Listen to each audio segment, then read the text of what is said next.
Hello, everybody, and welcome to Roll with Advantage. My name is Joe, and welcome to session number 57 of the Isles of Iverion, titled Hearthcrest. Maybe, because I never know with this group. They couldn't get to Hearthcrest, and all the hard work that I've spent over the past several days making the city will have paid off.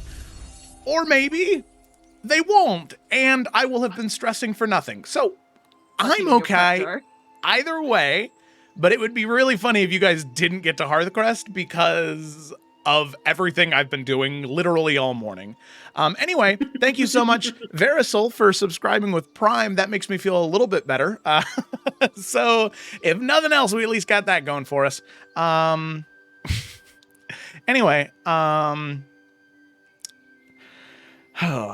so with that, let's let's go ahead and roll the intro and get into tonight's session of the Isles of Iverion.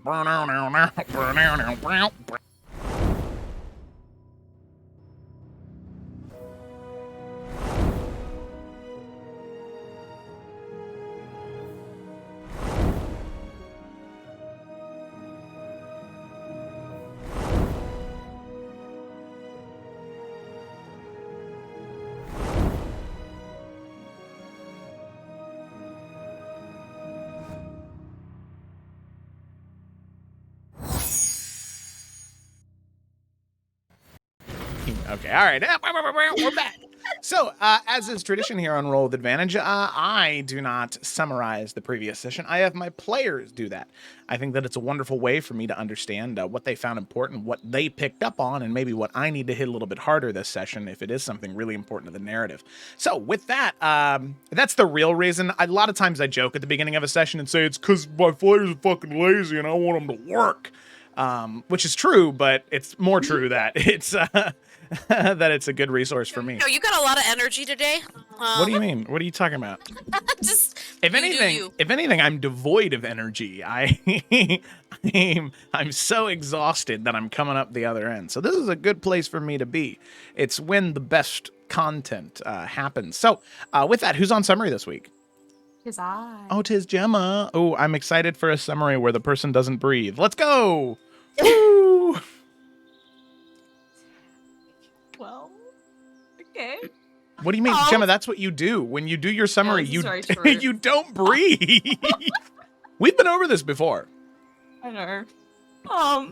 Now, yes. So last session, we have the party entering the burial chamber of the corrupted king, with two others of note, both Lady Elspeth and Sir Godfrey.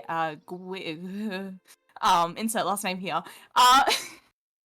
The king arises and calls upon other whites to start attacking the party, and also raises the soul of Elspeth to fight alongside him.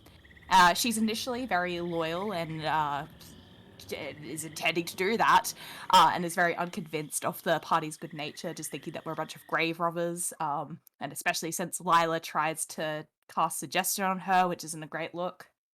But pretty soon, the king makes a comment about the party being the best that the light has to offer, which gives Elspeth pause and allows her to kind of realize that shit's a bit fucky here. So we are able to slog through and defeat the king, and Elspeth is kind of neutralizes the threat, realizing that we are the good guys, and she asks for the immovable rod to be taken off of Yorick's tomb. Fuck, wait. To be taken off her brother's that Yorick put that. Sorry, I've been up since 3 a.m. This is the time. So yes, both of them are raised and explain that they had been killed during the Great Rebellion by Renan. We also get joined by the spirit of the king, who is uncorrupted and came to us in the first place. And he thanks us for any of the corruption that was over the tomb and his body, and for also sparing his knights. He gives Lila a couple of gifts, being his crown and his breastplate, which gives her greater knowledge of the song. I'm also very tired. That's okay. You're good. And so he recognizes her as a fellow cleric and a follower of Krelian. He also addresses each of the other members of the party and talked about their respective titles and power and potential and all that good stuff. And we're also told that the pieces that we had found in the crypt belong to an artifact that, when put together properly, will help in defeating the Dark One. But we've only got 3 of the 6 pieces of this device, with Renan having the others. But regardless, each piece is very powerful by itself, if not a little bit dangerous to use when it's not part of its whole. So we get teleported back up to the surface. It's in the middle of the morning, but the party still decides to rest anyways. So Lila and Yorick have a watch together, getting to know each other, and Lila spilling all the tea about everyone and oversharing about absolutely everything. But we also learn a little bit more about Yorick and his relatively close connection to his devil, Aventahala. He also mentions that there's probably going to be quite a few cultists in Hearthcrest, which, kind of checks out. Then we have a watch with Nalfine and Eurydice, which towards the end sees them getting entangled with a group of very rowdy dwarves, and both of them are way too polite to ask them to leave, especially when we realize, oh, hey, we're both heading to Hearthcrest, why don't we travel together? Oh yeah, that sounds great. And so the dwarves invite themselves to travel with the party and stay with them for the day, with plans to head out that next morning. Which during that, Twig, not being one for a louder crowd, slips out to go talk to the horses and get a little vibe check from Yorick's horse, Lawrence. But eventually Nalfian drags her back over and everyone has a little dance party, I guess, which turns very competitive towards the end, and fucking, I think we're in the Russian ballet now because everyone is trying to outdo each other. But generally ending with those good vibes, yes. Wonderful, wonderful, wonderful. Of course, we cannot forget about the the wonderful encounter with those dwarves. So, with that, that's where we're gonna go ahead and pick up. So let me go ahead and get those good vibes returning.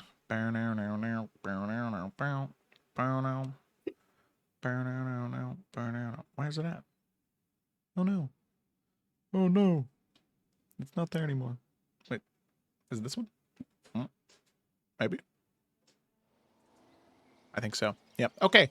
So, picking up right where we left off. Our party resting around a campfire, at least getting as much rest as they can.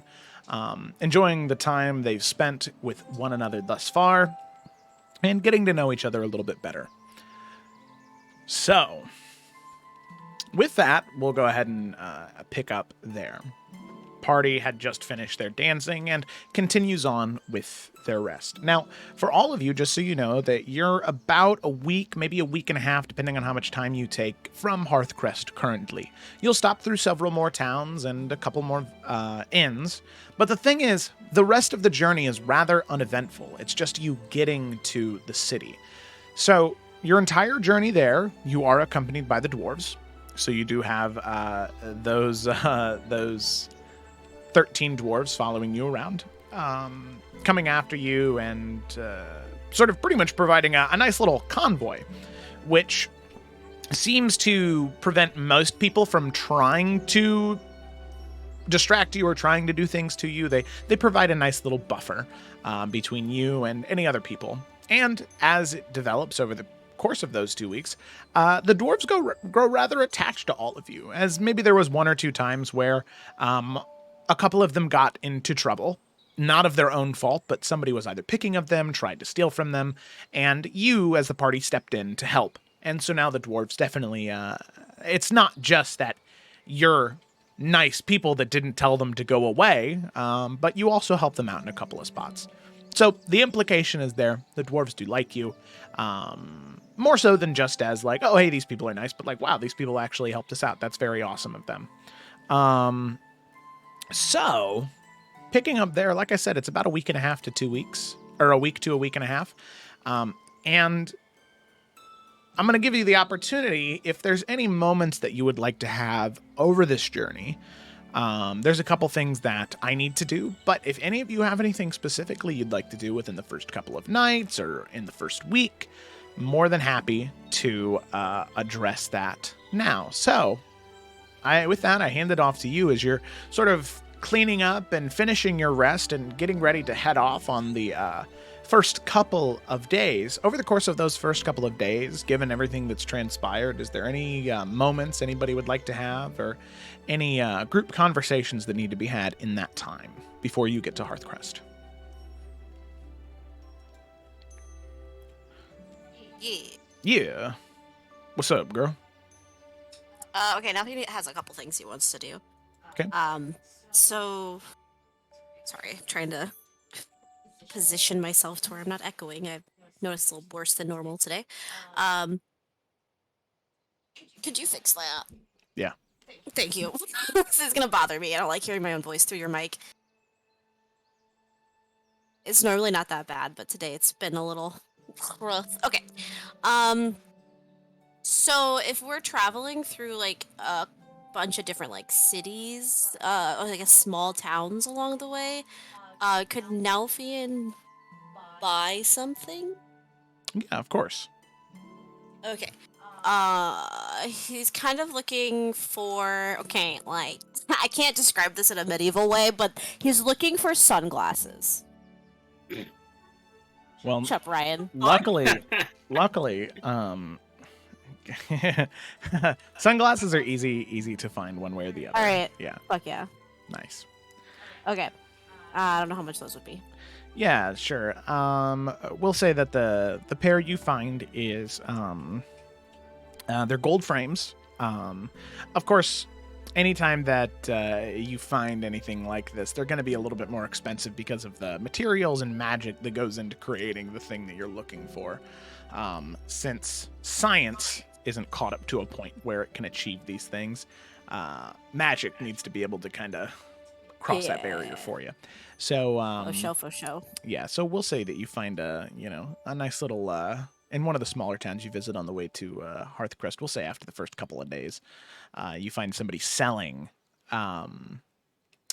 different knickknacks, smaller accessories, things like that, and you find them selling sunglasses. And the pair that you find that fits the purpose you would like it for, they're smaller frames, they're circular, perfectly round for the lenses, gold frames, metal gold frames, and then the lenses themselves are tinted dark green color.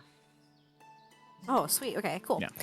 All right, cool. So he'll purchase those, and then at some point over the week, Nelfian is gonna want to talk to Twig. Okay, all right, and those are gonna run you 8 gold pieces. Ah, a steal. Yeah, for All right. you.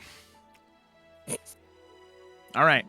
So with that, you purchase the glasses, and maybe a couple days later, as all of you are resting around the fire, it's easy enough to find Twig, or as you're unpacking the caravans with the dwarves, easy enough to find her. Okay. He would probably just go over to wherever she's at and just kind of sit down next to her. What would Twig be doing at this time? If it's like, it's somewhere like before bed, I would say. She is currently sat down, cross-legged, studying the cards. Ah, yes, she has to become one with the cards. Yes. Okay. Nelfin would sit down across from her. You can tell the look on his face because he's like, I'm gonna have to play again, and I'm gonna have to lose again. So he just swallows that down, and he just kind of sits cross-legged, on the other side of her. Do you have a moment to talk? Sure. He just kind of sits. Well, first off, lots happened these last few days. I just wanted to check in. How are you feeling? I mean, I'm all right. I feel like it's been a lot, but it's been good, right? Absolutely. I mean, helping people, we're figuring out a little bit more information, more than we had. Especially in terms of Dark One, figuring out who I guess is on our side and who we're actually dealing with. It's good. I mean, surely once we get to Hearthcrest, I mean, with the college and everything there, like, there's gotta be something more there, right? I would think so. I think we can get past the situation with Lila's father and get the air cleared a little bit, there has to be information there. There has to be something. I don't know what it is yet, but we're close. Well, I also wanted to ask, how do you feel about... Kind of glances over to wherever Yorick is. How do you feel about that one? I mean, I talked to Lawrence, and he seemed to like him. And Lawrence? so, his horse?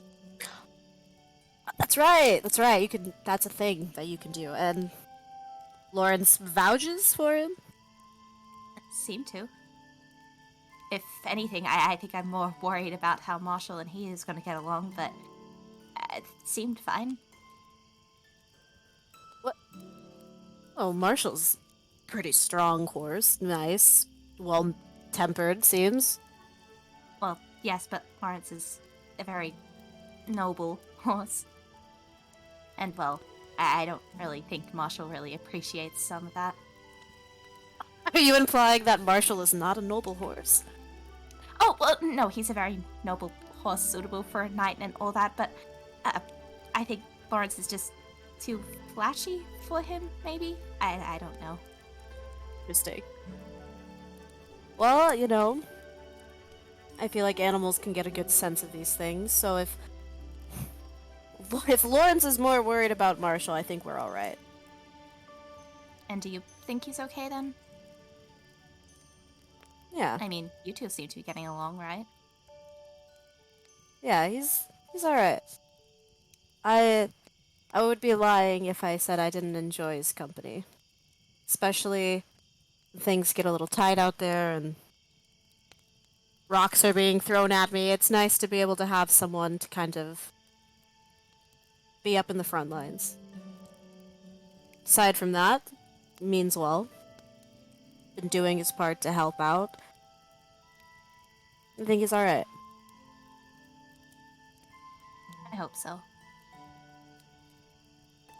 I think when you get a chance, maybe you should go talk to him. I mean, I will. I feel like it'd be weirder to just not talk to him at all. I don't know. Right. Well, when you do, let me know how it goes. I'm sure it'll be well. But the real reason I came over, the tournament is coming up, right? We're still doing this. Yes. Great. Definitely still doing this. So, you've kicked my ass maybe, probably, most likely 100 times. But I wanted to think of a way to actually contribute to helping you win this tournament. I may not be good at Kingdoms and Castles, but there was a time in my life where I was pretty damn good at other card games. Now, remember, this isn't about vanity, okay? I promise. But Okay. lesson one, you already know.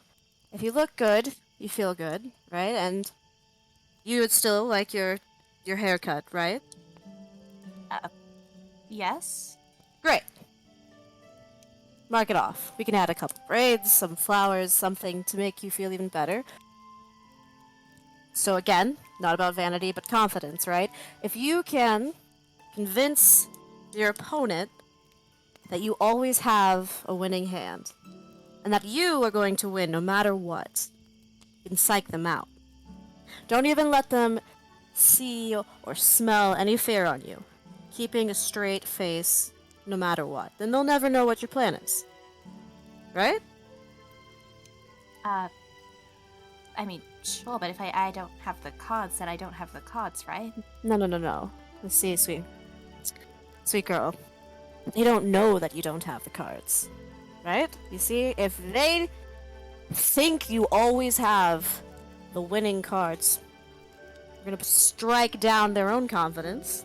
Right? They start second guessing themselves, they start making mistakes, they start playing the wrong cards themselves. You be the confident one, no matter what. Don't sweat it, and don't let them see any hesitation. if you can just be straight-faced entirely, they'll never get in your own mind. And so, to help with this, I had a couple buddies of mine who used to do this. I thought it was a little silly, but I saw it work. And he's gonna pull out a pair of sunglasses that he bought and hand them to Twig.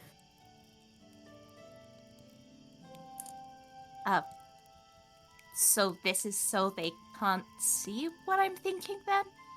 No, so you see, this, he unfolds them and he will put them on your face for you. This is to help with the facade, but you have all the cards. They can't see through this. And they also look pretty cool. Alright, it's to help you with your poker face. And Nelfin has this big ass grin on his face. But we're not playing poker. Right, but it's the same, you know, psychology applies here. Right? It's all about mindset, Twig. If you have the best mindset at that table, the best confidence in your ability and your skill, you're gonna win no matter what. These are just a little reminder, keep you focused on that.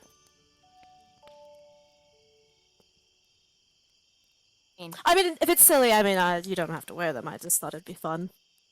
Well, it is a little, because, again, if I don't have the cards, I don't have the cards. I don't see how glasses are going to change that. It's not... Alright, listen. The glasses are... external. But they're an external reminder of what needs to be internal. Even if you don't have the cards, your opponent doesn't know that.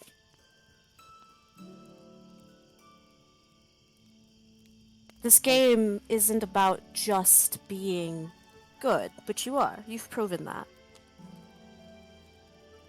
But it's also about being one step ahead, always. Even if you don't have the cards. You might be able to get them later, the next turn, you might be able to turn it around.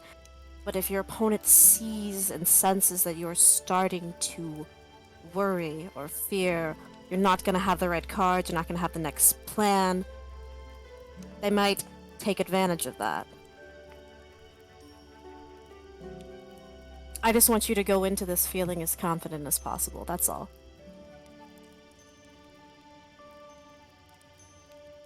I guess that does make some kind of sense. Sometimes I know what I'm talking about. 75% of the time. And remember, this isn't just about cards. I think it goes deeper than that. If you can look at a situation with confidence and without fear or worry, even if you don't always have the right cards in your hand, even if you don't have all the right answers, the right tools, the right skills. But if you believe in yourself, you never know what could happen.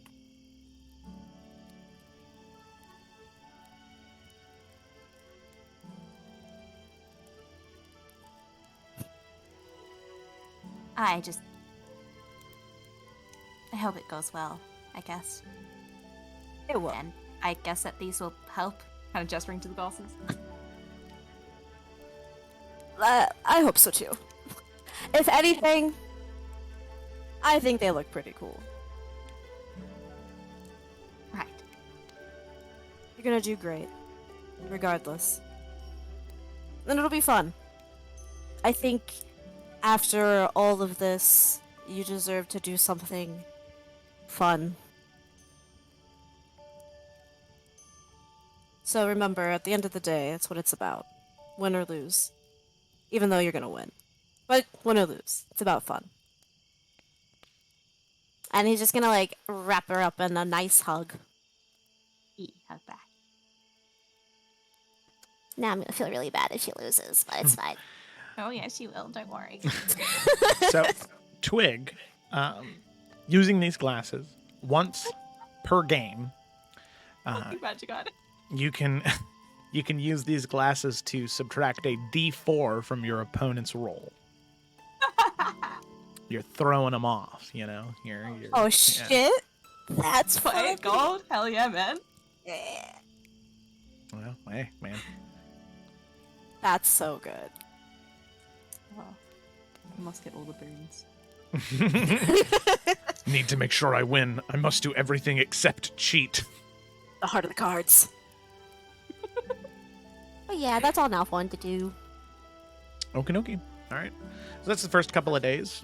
Second couple of days, we're now at about the end of. Let's see. You left on a Friday, so we'll say we're on like Monday now. So Monday, Tuesday, about 5 days out before you get to Hearthcrest. Anybody doing anything? Yeah, I mean, Twig would want to have a conversation with Yorick at some point. Because he. Very interesting. Lila, York, did the two of you want to do anything since you two, or Eurydice, did the three of you want to do anything since you guys haven't, weren't participating in that previous event? Anything for the three of you? I'm good for now. Okay. I mean, Lila would just be. Oh, sorry. Lila's No, you focusing go. on her dissertation for the most part, and just trying to like prepare for when they get to Hearthcrest. But otherwise, I don't have anything. Okay. All right. Very cool. Very cool. Eurydice? Yuri's gonna like practice playing the harp and using the things that Alistair left her, like the book with the different pieces of songs. music. Okay. So Lila gets some fun background music while she writes. Yeah, that'd be nice. Studying together, just studying different things. Amazing. Get some nice. So, well, then let me change the music to reflect that. Bow. Bum bum. All right. You're ready to see plucking away at the harp in a second whenever the music decides to play. Ah, there you go. Boom. Thank you. Okay. So, nothing but those three. So then, Twig, yeah, you are free to approach Europe. We'll say this is on Monday evening as you're settling down for camp again. Yeah, I mean, it's going to be classic Twig, you know, it's still a little bit unsure about him. It's kind of like walking up to him, probably doing some shit. I don't know, what is he doing? He'd probably be like, it's like, you know, like brushing like Lawrence and just making sure like he's being taken care of. But as like Twig is approaching, without even looking back, he's just gonna go, "Hey, Twig."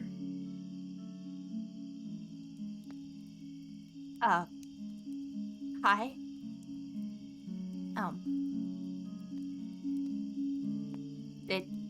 How did you? How'd I what? I mean, how'd you know it was just gonna be me?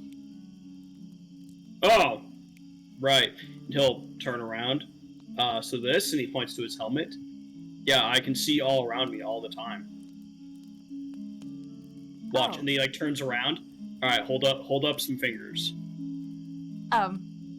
Okay. 7. 4. And he'll just keep saying numbers like as long as you keep doing it. And oh, okay. Yeah. Right. Well, we haven't really talked, and you're new, and Yeah. I talked to Lawrence. He's a nice horse. No, yeah, he's the best. Was he polite? Oh, very polite. Oh, good.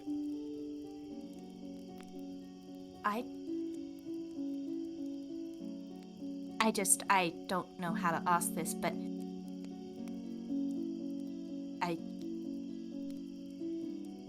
are you this. I mean, you've seen nothing but okay with everything that has happened. And I get you're part of this wild hunt thing, and so I don't know what that comes with, but you haven't seemed worried about any of this, and I just... Why? Well, I mean, I don't know. Seems like worrying wouldn't do me any good, right?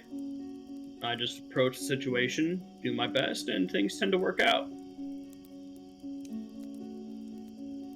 I mean, sure, if you've been lucky with fate and all that, but surely that's not always been good, right? I mean, it's good to worry about something sometimes, right? And I mean, Lawrence said that, you know, with your devil and all that, I mean, isn't that scary? I mean, not really. I don't have to worry about it for a while. And it kind of just is what it is. But you've already met her and had to talk to her, right? Yeah, you know, she's alright. Kind of depends on the day, when she gets in her moods. Not the most pleasant person to talk to, but I've met people that I like talking to less than her. But she's a devil. Yeah. And that doesn't concern you at all? He just kind of shrugs. I mean, I don't know. We gotta learn to get along at some point, right? I mean, not with a devil, right? That could only be bad news. I mean, do you Well, not think that she's maybe tricking you? Or something? She's trying to trick me into getting strong to stop the Dark One and prevent the end of all life as we know it. Quite the plan. I mean, maybe not that, but... I mean, with Eurydice, she trusted Asmodeus, and that turned out to be a very bad idea. And I just... Surely it's better to have a bit more of a cautious approach there? Well, maybe. But, you know, she saved my life before. She's helped me become as strong as I am, so... we have an understanding of what each other is, you know? It's worked out well enough so far. You just sure you can trust that? I can trust that she doesn't want to die. I can trust that... And he kind of thinks for a moment. Do you know what the worst thing about devils is? No? They're incredibly patient. And they're willing to wait a long time to get what they want. But as far as I hear, the Vintahala is the only one that recognizes that they're running out of time. So, hey, at least she's not Asmodeus. I mean, sure, but that doesn't mean she's not capable of bad things like that. Who isn't?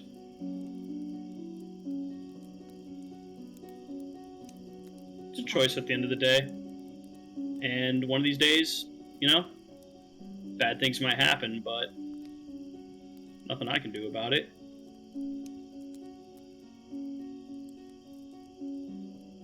But isn't it worth at least trying? I mean, if you've just accepted it all, then of course nothing about that's gonna change.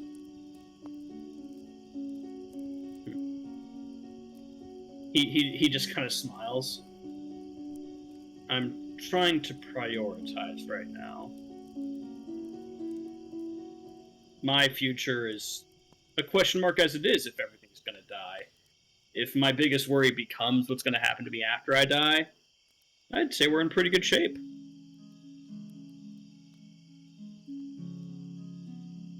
But just because it's not immediate doesn't mean you can't worry about it, right? Because that's the thing with tieflings, right?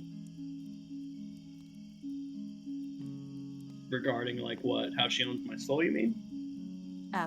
Yes. Yeah. Yeah, no, exactly. Like, I'll either be used to, like, power one of the machines in the Blood War or become one of her servants in it. One of the two, most likely. She could And you're still just devour okay my with that? soul. He shrugs. Insight check? Go for it. Immediately loses all my dice. Hello.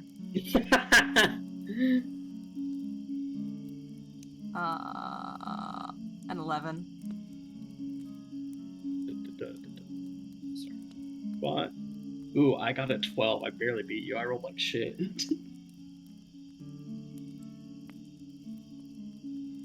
I'll say that,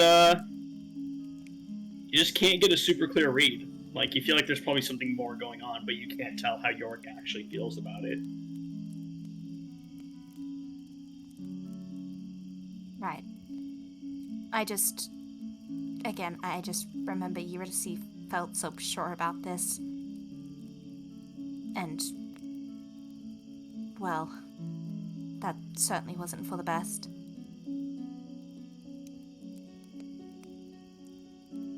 What exactly are you worried about, if I may ask?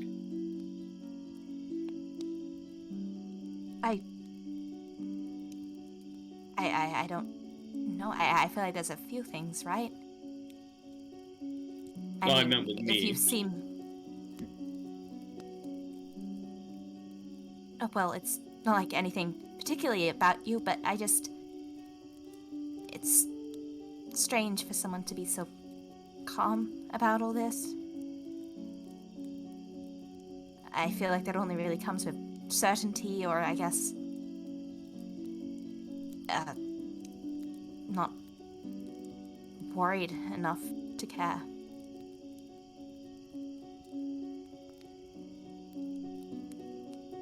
But, like, are you worried that this is going to come back and attack you guys? Or, like, what exactly is the concern here? I mean, I suppose I just feel like it'd be best to not try and get too close to devils, right? I wouldn't say we're close. We're colleagues. Right. I don't know, maybe it is just nothing. I'm sorry, I shouldn't have bothered you. No, you're fine. It's good to be curious. Questions how you learn. Right. Don't ask questions, never learn anything. And I mean, you also have that whole coin thing, right? Yes. And some group that's associated with that? Sorry, some what associated with that? Some kind of group? Yeah, the society. Is it a good society then? It's a secret one. I mean, that doesn't necessarily make it good or bad. Is it good? Yeah. You don't think I'm a bad guy, do you, Twig? I'm gonna need a deception check on that. Yeah. What do you mean? What do you mean? This is not an insight check from Twig. It'll be based off her passive insight. Man. So I think I rolled it better than, because I would have been a 16. I don't know what my passive insight is. 18. 18. Okay, Twig, you don't pick anything up from that. But Yorick, man, I probably could have done better there. Yeah. Yeah, okay. Well, what about the other people? I mean, what are they like? No, it's a secret, Twig. I can't just talk about it. Well, I mean, it's still keeping the secret, right? No. I'm not supposed to talk about it. Lila tried to get info out of me. I didn't give her anything. But I mean, if you're not meant to talk about it, then why were you so quick to show the coin in the first place? Well, I showed it to the cleric hoping that it would be a sign of good faith. So that we could get into the crypt, or, he wouldn't kill us. It's not like I've shown it to every vendor we've passed. Okay, there was the one time, but I grabbed it and set my coin bag. That was an accident, but... Okay.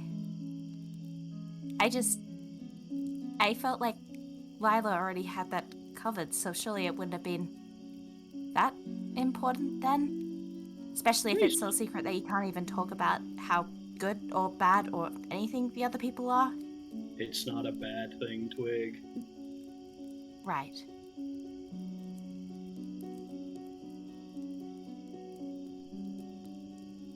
Right. Well, whatever society thing you're a part of.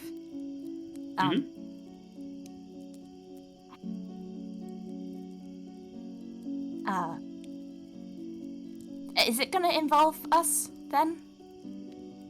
With whatever these people want? What you want? Nah. Not at all.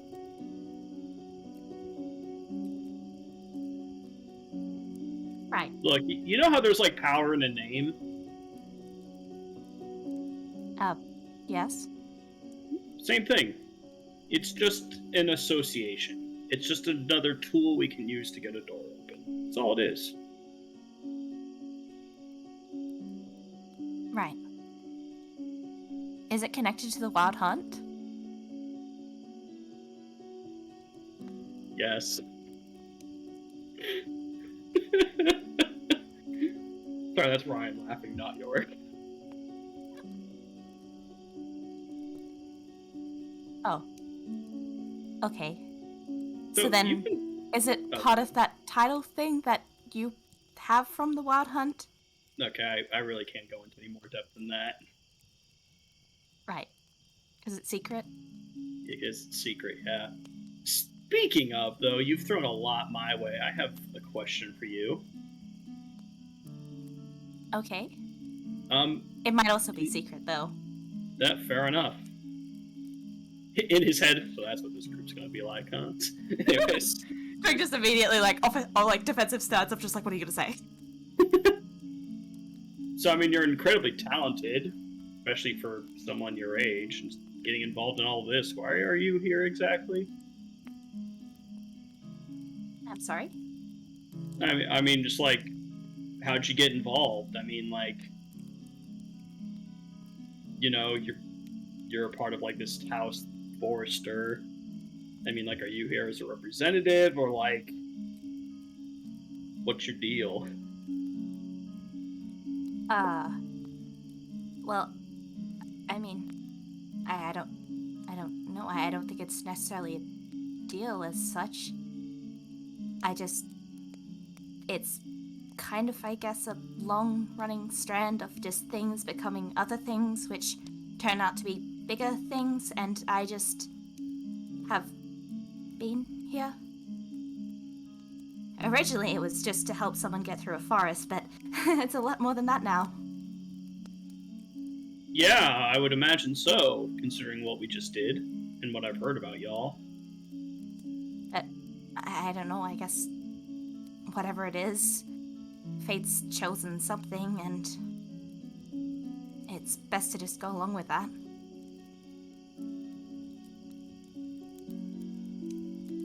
Right, so... like...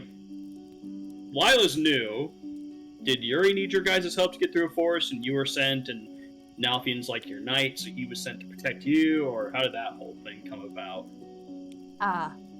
Well, not quite. We were kind of sent by different people after this flower.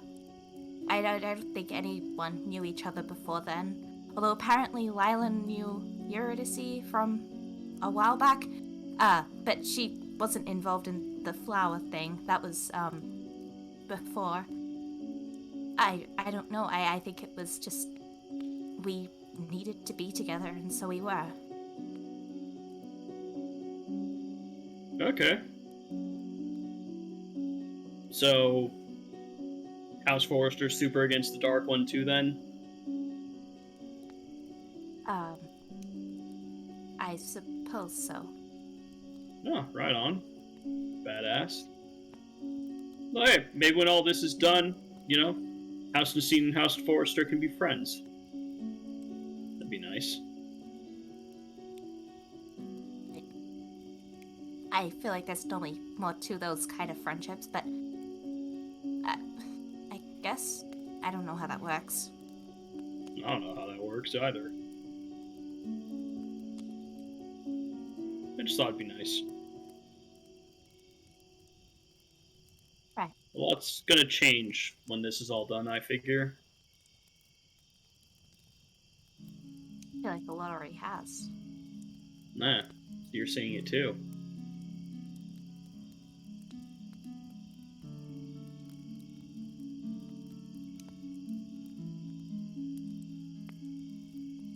Was that your only question then?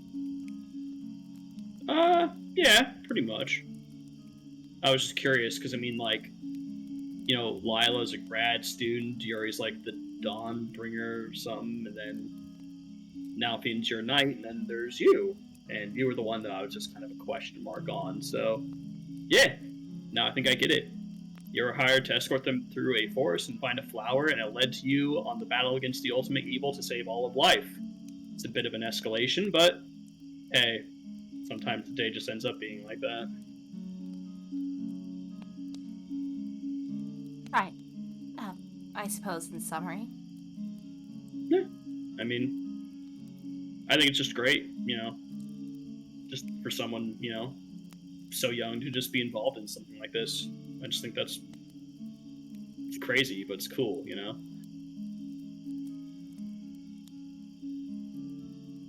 Well, thank you. Yeah.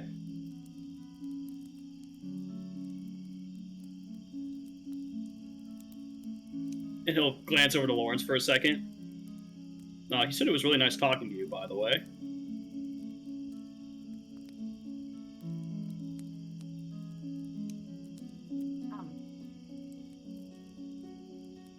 I mean, hold on. I think he could just straight up understand Twig as well at all times. I don't know if it's a two-way or one-way thing, but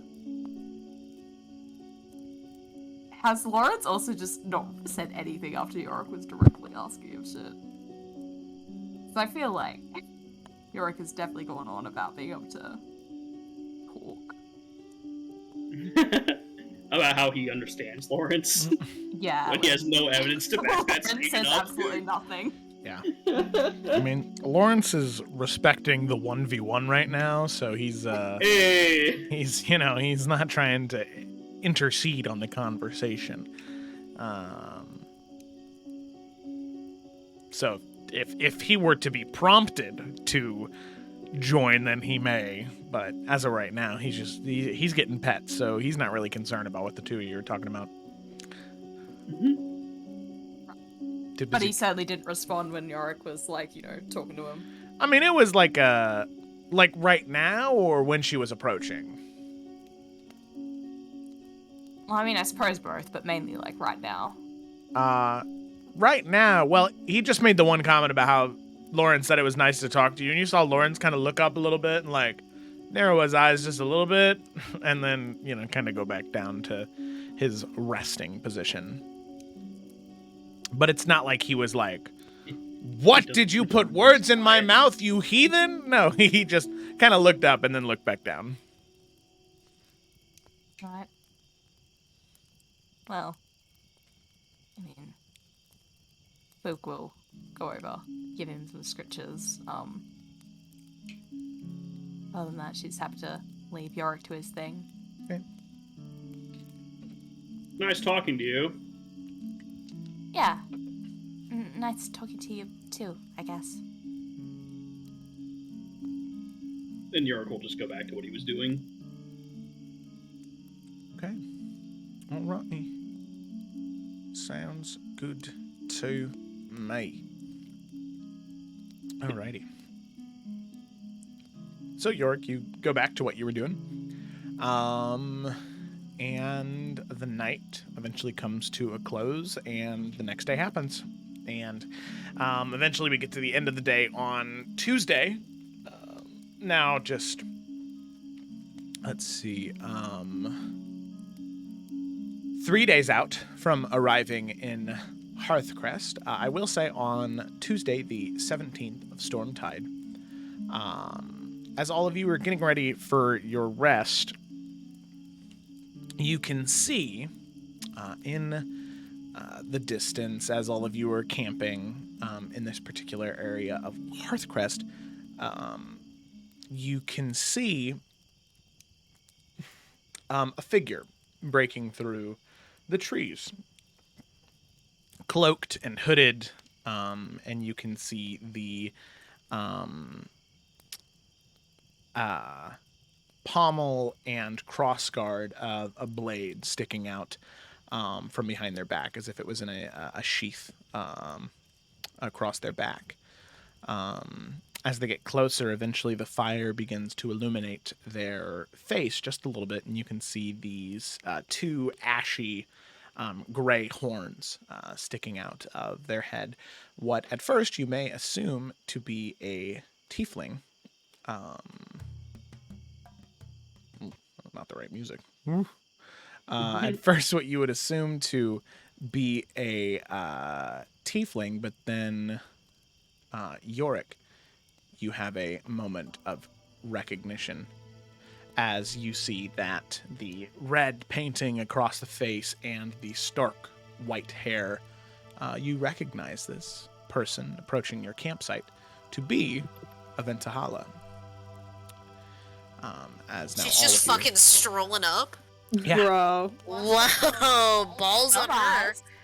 Yeah.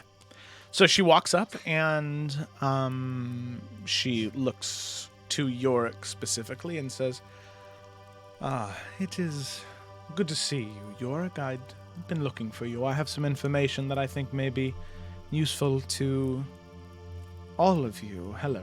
Hi. Yes. I'm sure you've already heard about me, Aventahala, and I see that you have some companions here, additional ones. I think it may be best to just keep to the understanding that I'm just like any other tiefling you would encounter in the cities you go to, right? At least in front of the others. You're Yorick's, Advisor. She kind of looks at Yorick and then... Yes. Teacher. Educator. Yes. Trainer, mentor, companion, yeah, devil, whatever word you want to use. Correct. I've been trying to catch up to all of you for several days. Didn't want to make too grand of an entrance, considering your companions. I didn't know how familiar they are with magic, and you can see the dwarf kind of, the main dwarf says, "Hey, well, actually, funny enough, we actually work for the college. We do a lot of work for them. We collect magical trees, and they use them for airships and sometimes powerful spell scrolls and things, so we're fine with magic. You could have made a grandest entrance you would ever like, lady." Well, I will remember that next time. So, I have information for Yorick, but I suppose all of you would benefit from it, as it involves things that you may be concerned with. Right. Does sorry, just real quick. Mm-hmm. And Yorick will look to the party. Does anyone not want to be here for this? Because totally get it if you don't. I won't take it personally. If this No, is you're- information relevant to what's going on, I think we should all be here. I will say, maybe a little bit more of a warning before you just walk in. A warning? What if I were just some random traveler that saw a campfire? What do you want them to do for a warning? Well, you're not just a random traveler, are you? Is my weapon drawn? Is there something you should be afraid of?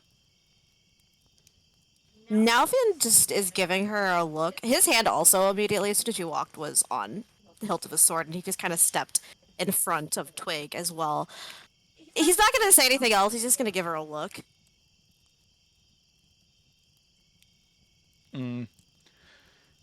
Oh, all right.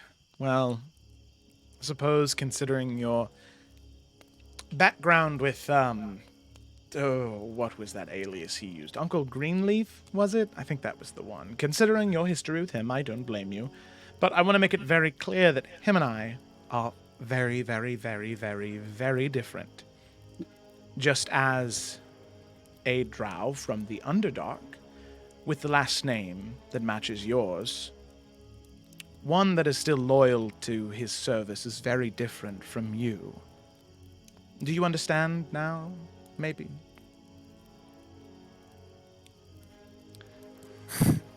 There are much more important things at stake than... Right, what information did you bring?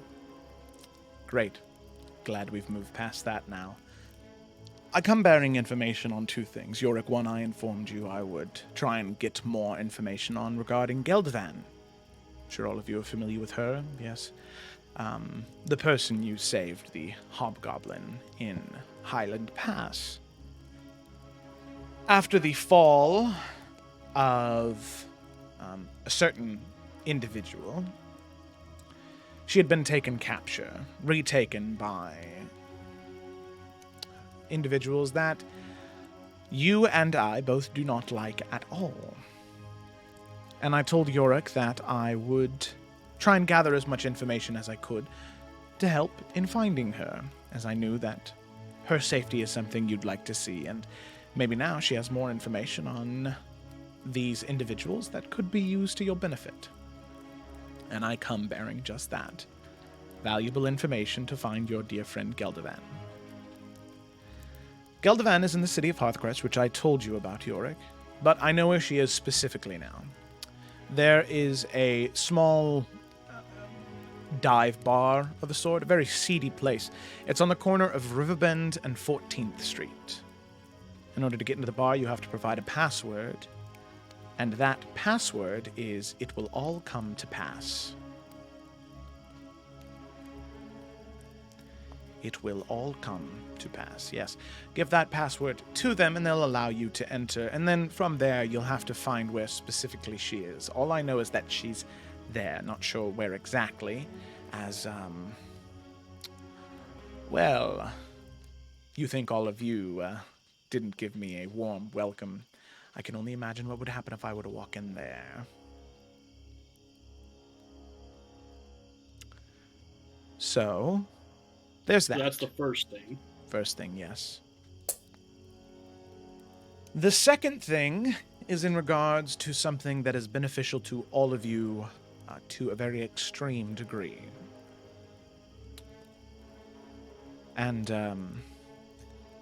Master Dwarf, I hope you can understand my apprehension, but would you mind giving me a little space? You and your employees. This is something very private and personal for these individuals. And you can see the dwarvish man. He says, "Oh yeah, yeah. Let's give him some space. You got it. Let's go. There might be some trees around here. Maybe some late night work. We still got a couple of spots left on the carts. All right." They kind of all stand up, and I would say that, like, as they're all sort of getting up, making little idle conversation, he'll come over to you, Nalfi, and he'll kind of like, he doesn't need to lean over much since you might be like sitting on the ground, so, and he's standing. It doesn't take much for him to get to you. Now standing. Oh, yeah. he is? Okay. Yeah, he's So- standing for a twig. As there's a whole bunch of chaos, as Aventahala is just watching, he'll kind of lean over towards you and say, "Hey, if you need some backup, just give a holler, all right?" And he'll walk off.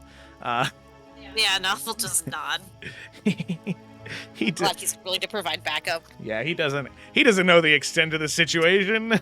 To him, it's just a lady with a big sword, and 13 dwarves could take one lady with a big sword, right? I'm sure there's nothing Clearly else. never met Alex Silverfoot. Yeah, exactly.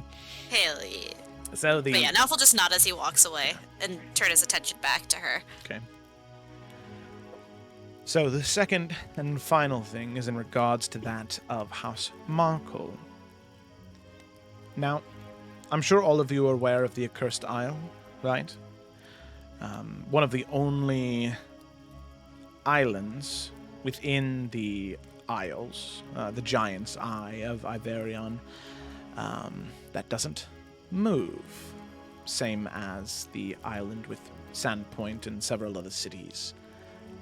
Now, the Accursed Isle, as I'm sure all of you remember from your ghost stories you may have heard when you were younger, no one who has ever set foot on the Accursed Isle has ever returned. home to the abandoned keep of House Markle, where all of their dark secrets and treacherous magic still lie. Well, you see, if those stories were to be true, of what people have seen, then that must mean at least one person has made it back, right? Right. Yeah, that makes sense. And that is exactly what happened. Some 15 or 20 years ago, there was a man by the name of Edhelwyn Wiseflower, a wood elf chap, who is, well, was, I suppose still is, a pirate. Now, sadly, his buccaneer days are over for him. Lost his leg and has lost most of his memory. So sadly, he's unable to plunder the seas as he once did, but now he's in an assisted living home near the temple within Hearthcrest. He's been there and he's been back. Now, I said memory issues, but he was able to get there and leave. So he may have some information that will make sure that if you get on the Accursed Isle, you can leave. Because the thing is, with House Markle, if all of you are to do something about them, there has to be something that is on that island. If all of their magic, all of their experimentation, the seat of their power, until that nation fell, was there, and I'm sure the cultists still operate from there, even though the architect is indisposed in the current moment. There is still something that I'm sure could be gained from going there.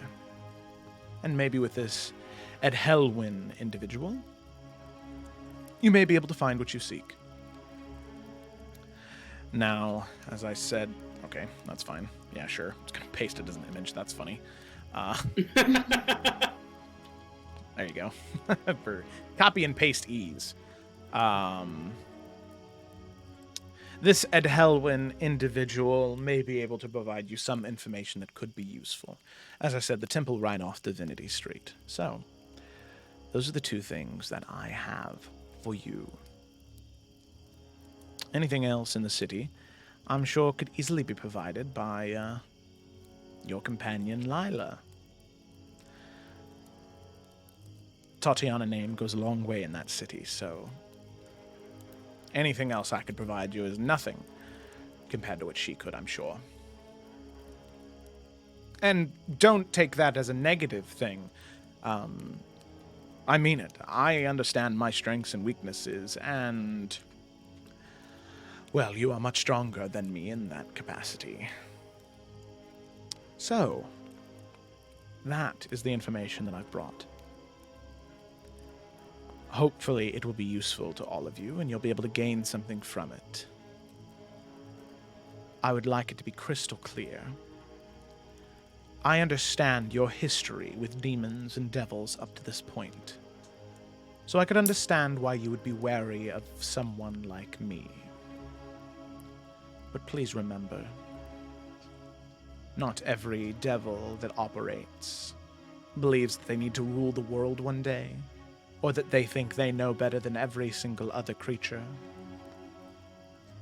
I understand. My days are numbered in this existence if he isn't stopped. So, until we can stop him, I plan to put all of my eggs in that basket. My own personal goals can wait until after the fact. Because what good is it to rule the 9 hells if there's no 9 hells to rule, right? So, I hope all of you can come to understand that and realize that I'm here as a resource, not as an enemy.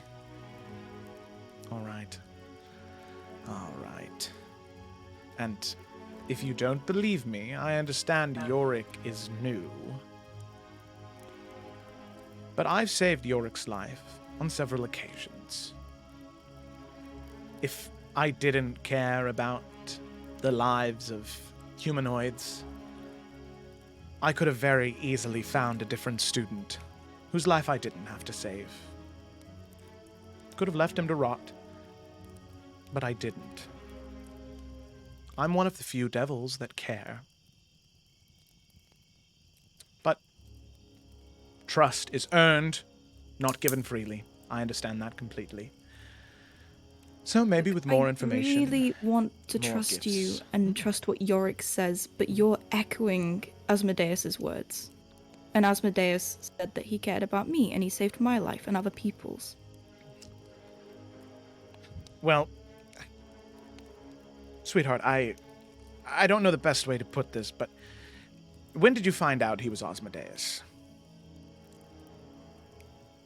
A few months ago?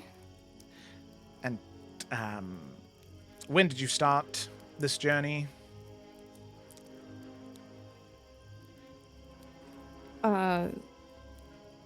Half a year ago, I believe.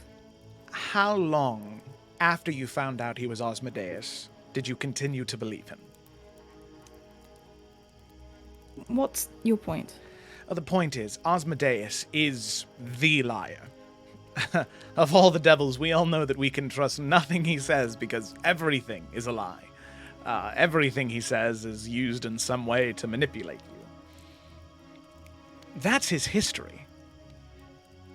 All throughout time that he's existed, ever since he ascended so long ago, everything he's done has been a lie to manipulate people to get what he wants. There are no history books for devils, and praise be, I'm thankful that there aren't. But if there were, my track record is very clear. Well, like she said, and like you said, actions speak louder than words. So, we'll start there. Yes. And please understand, I understand that I might be echoing Asmodeus, but that's because Asmodeus tries to echo well-intentioned people, just with no intention on carrying through. I intend to carry through. There's no, double-edged sword here. I'm giving you this information because I want you to have it, because I know it'll help.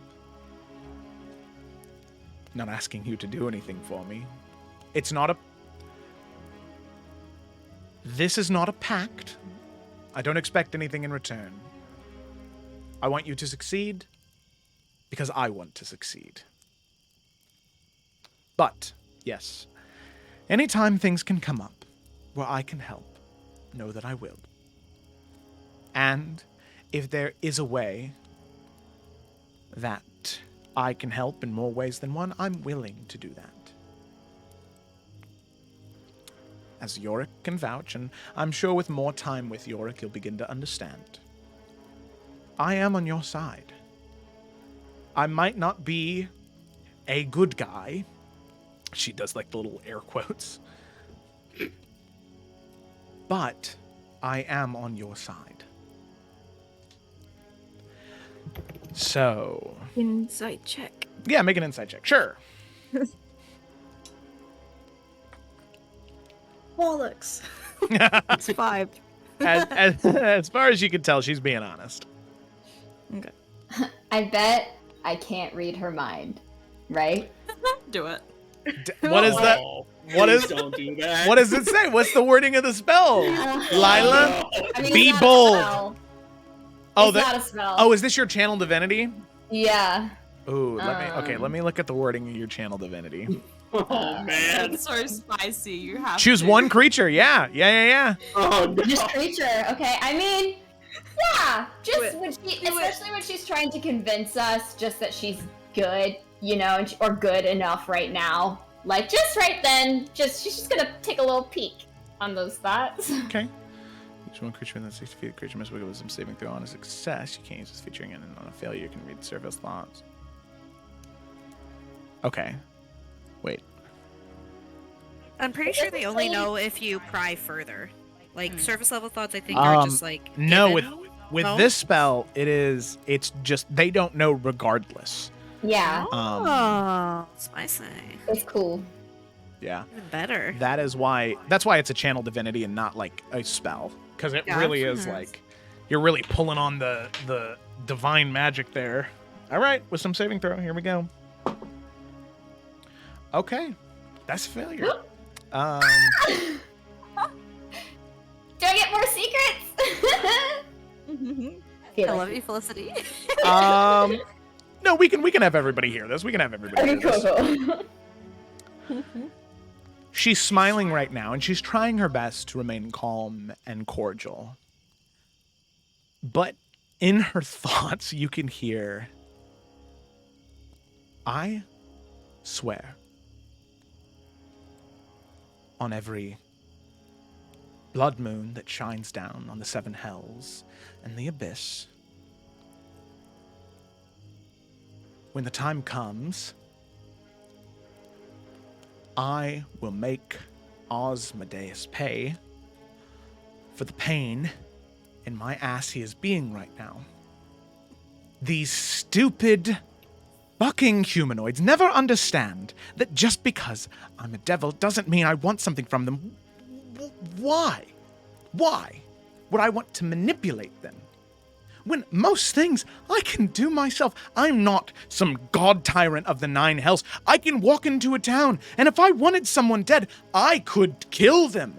So easy. No. I'm trying to help them, and yet here they are questioning my every move because of that fucking asshole, Asmodeus. So great. But now I have to spend the next, 2-3 months trying to convince them that I'm on their side? And for what? It is the most, and you can see this entire time she's smiling and saying, so, like I said, I understand that with time this will grow. And she's just, the internal monologue is hellfire, but outside it is a campfire. That's really funny. Aventahala is the retail worker of devils. Oh my gosh, yes. Oh my god. I'm trying to help you. Yes, sir, I understand. Yeah, thank you so much for your patience. I really appreciate it. Yeah. Lila, after reading the surface thoughts, she was very tense, and I imagine she did tried to where you're if I don't move maybe they don't see me kind of mentality, where she just was very still, and now she's actually very relaxed after that. She's okay, that's good, that's fine. So she kind of relaxes. If anyone would notice that, she just kind of almost leans back now, and she's that's fine, kicks up her feet. Okay. You can hang. Yeah. When Aventahala finishes her little over time it could be okay. Yuri will say, since you seem to know something about it, what is going on with Asmodeus right now in the Nine Hells? Oh my goodness. It's cathartic, to say the least. And you can see now that Lila, because you saw it, that interior leaks out a little bit when she laughs. And she kind of recomposes herself. It's just what's happening. You see, whenever someone like Asmodeus is slain or destroyed, their material, their corporeal form that they use to communicate with poor unfortunate souls in the material plane like yourself, once that form is shattered, is broken, it takes time for it to recoalesce down in the Nine Hells, and at the rate that it is returning, it'll probably be maybe 80, 90 years before he's even able to do anything. So his citadel at the very bottom of the Nine Hells, well, right now it's being ransacked. It is being destroyed, burned to the ground. Well, burned to the ground, you know what I mean. It's being pillaged. Which is great to see, but also sad because, he at least did one thing right. He did keep Geldervan safe, keeping her in his citadel in the Nine Hells. So that's not great, I'll admit. But she was safe, and House Markle was able to actually infiltrate and get her back. So, how's he doing? Not good. His assets, even worse. And, Yeah, he's getting what he deserves, at least a little bit. But that's the sad part about divinity given to betrayer gods, is eventually they're able to return. Time and time and time and time again. Regardless of how bad of a wallop they receive. But at least take some comfort in the fact that he is not doing good at all right now. Wow. Okay, I would have thought he was doing much better than that, but good to know. Thank you. Yeah, you're welcome. See, that's the issue, is once you knock someone off their high horse, especially a devil, a lot of other devils lose a lot of respect. You would not believe how there's a game you humanoids play where you stack 3 blocks on top of each other at a time in an alternating pattern, and you try and remove the blocks without knocking them over. Being a devil's a lot like playing that game, but with your entire livelihood at stake. You try and pull out the right block, and then it's somebody else's turn, and the moment somebody knocks it all over, well, they are at the bottom of the totem pole, so to speak. And Osmodeus is there, and, well, that's where everyone likes him. A lot more gets done without him there. Sounds exhausting. Oh, it is. Oh, it is. And her eyes go wide, staring into the campfire. But, and immediately she just goes back to the facade that she had on. I have taken up enough of your time. So please, return to your rest, enjoy the rest of your travel, and when you get to Hearthcrest, there is this beautiful, beautiful, beautiful conservatory there. I'm not one for taking in plant life, but it is beautiful. So if you need a break from the whole world-ending thing, I recommend you go check it out. Well worth the admission. Well, since those dwarves aren't around, I'm going to take a much more convenient exit. So unless there's anything else, I'll be on my way. Be safe out there. Getting crazier out there. Oh, you would not believe it. Be glad you're up here and not down there. And she kind of points down. No, fair enough. All right. Enjoy the rest of your journey, and I will see you sometime later. And you can see she gestures out to the campfire, and she kind of draws this half circle, and you can see the flames sort of arch up, and a passageway appears, this sort of crackling portal of deep reds and golds, as she smiles and then steps through as the fire returns back to where it once was, leaving all of you there alone. Yes, that's a Vintahala. Oh, yeah, it's a great company you keep. Well, she's not that bad. Told us where Geldervan is. Isn't that the point? Yeah. I feel like that was gonna do it. Shrugged at the same fucking time, and it was just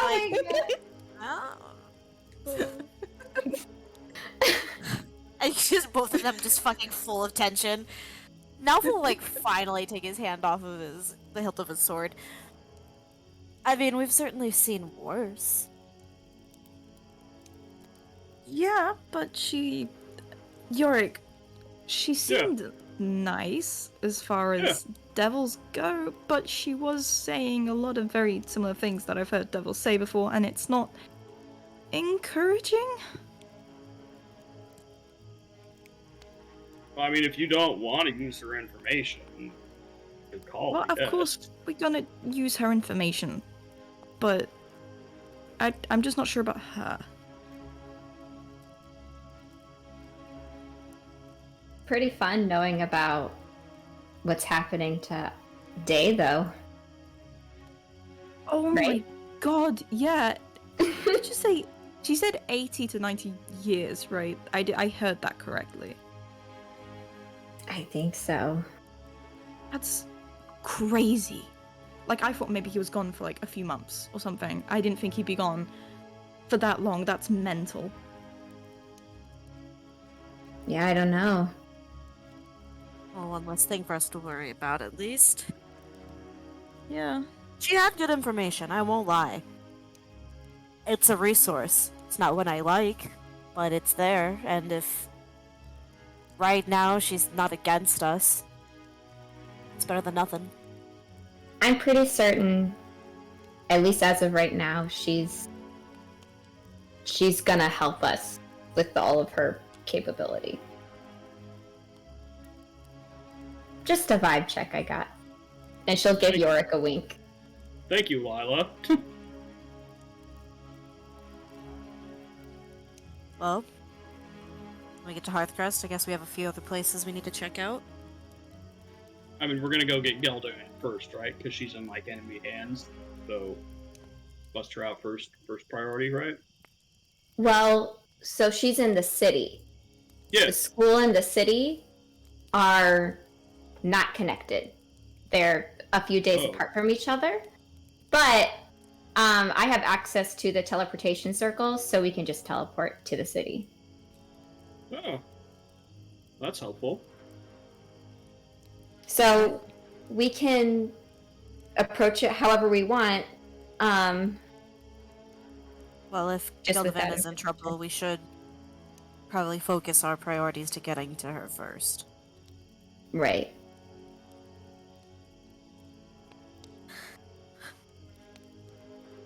Well, Nalfian looks at his watch that doesn't exist on his wrist. What a time! Hey, Twig, you good? Yeah. Just kind of definitely being quiet. Like the whole time, she was just hiding behind. Pokes Malcolm. her She head was not having any. She's not taking any of this. But yeah, definitely not like a happy expression. Just a little slight frown. Alright, just checking.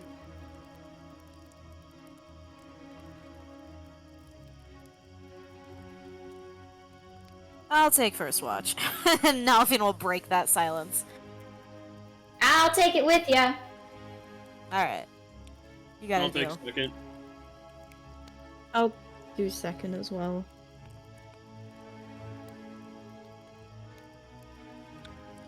Okay, I'm going to bed.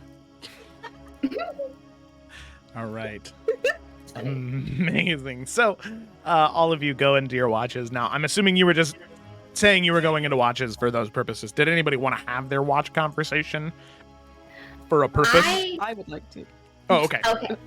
I was gonna tell Nalfian something. It doesn't have to turn into a whole watch, but just kind of That's okay. We Yeah. can have it turn into a whole watch. That's fine. whichever happens. Yeah, we'll make it. Well, not even just a whole watch. We'll make it a grandfather clock. Why don't we? Hey. So, as all of you settle in for your watches, so it's Lila, Nalfian, and then Yorick and Eurydice, right? Yeah. Okay. So Lila, Nalfian, as the two of you settle in for your rest, you can see most of the dwarves come back. They settle in for the night. As the two of you start your watch, I'd like the two of you to go ahead and make a couple of perception checks on your watch, please and thank you. Yeah. Alright. Perception. 17. Come on, why won't you roll, 17. sir? 17 as well. Hey, nice. Oh, it's tonight. Twinning. Alrighty. So on this evening, the two of you can see that, well, for one, you can feel immediately the weather is starting to pick up as spring really starts to come around the corner. It's about 67 degrees Fahrenheit right now on this evening. So it's like the perfect evening weather. Where the past couple of days it's been raining and now the rain has stopped. Place where you're camping, you can see that all of the sort of like lightning bugs or fireflies, whichever your preferred term for them is, have started to come out, just sort of blinking on and off all around you.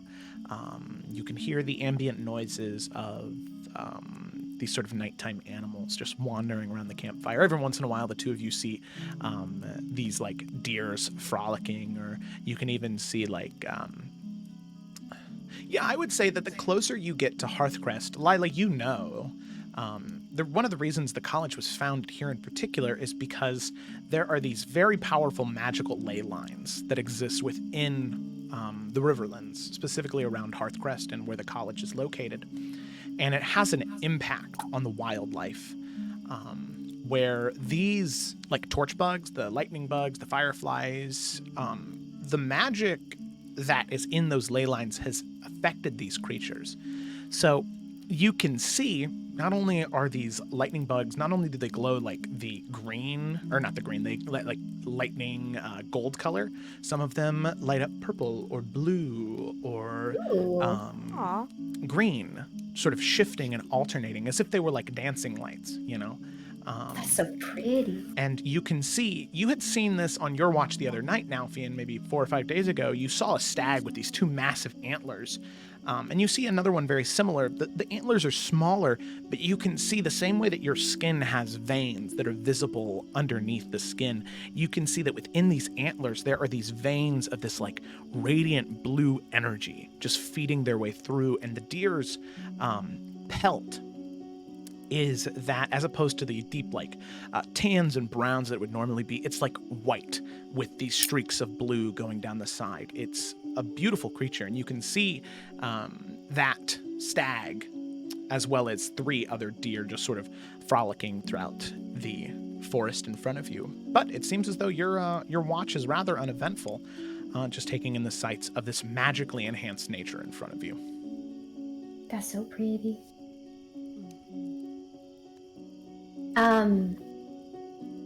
So what just happened with Aventahala? I read her mind. She Right. wants to help us. But I'm not skeptical of her right now. But for the short term, I do think she's someone we can trust. But I don't know if it's a good idea, at least yet, to let her know that we trust her. Does that make sense? No, that's a great tactic. And again, the more time spent with him, I like Yorick. There's nothing against him. But I don't trust this woman as far as I could throw her, and I could probably throw her pretty far. I think But yeah. But I just think it's important to remain skeptical because I know she's like, you know, right now in the immediate, she needs us to help her, like it's to help each other in order to live on. right. But that's right now.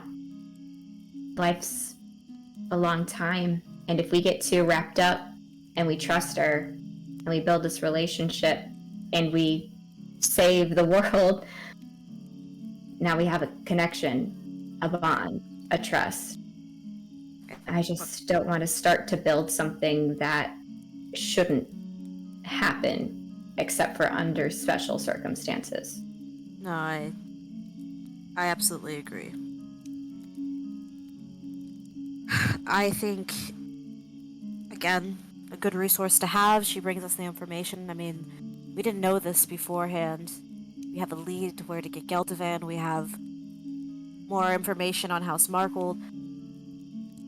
But that doesn't mean we need to share a drink with her every time she comes around. Mm-hmm. I agree. We accept the information, but we keep our guard up about her. I just don't know. I wanted to tell you first so you could help me decide in if we should tell the whole group, because it might be good to keep Eurydice really skeptical, right? Because she'll be watching out constantly. But also with Yorick, he Yeah. probably does trust her to some degree, and so I'm worried, that he might, knowing that we also trust her, eventually maybe accidentally tell her or imply something. So maybe the less he knows, I don't know. I'm gonna be honest, I have realized, Lila, within the last few months that Sometimes keeping things from people is just as bad as lying about it. That's fair. I think no matter what, Eurydice is going to be skeptical. I don't think there's anything this woman can do right now to prove her otherwise. And I think that's more than fair. I think Eurydice not attacking her outright showed a lot of restraint and a lot of maturity and a lot of... yeah. So I think we just be honest with Yorick as well. We accept him, we want him to be a part of this, and this is nothing against him, it's just we will accept this information whenever she brings it, but we definitely are not considering her an ally or friend. She's just an informant. And until her actions can prove to us otherwise, that's the way it'll remain, and I don't think he'll have a problem with that. Right.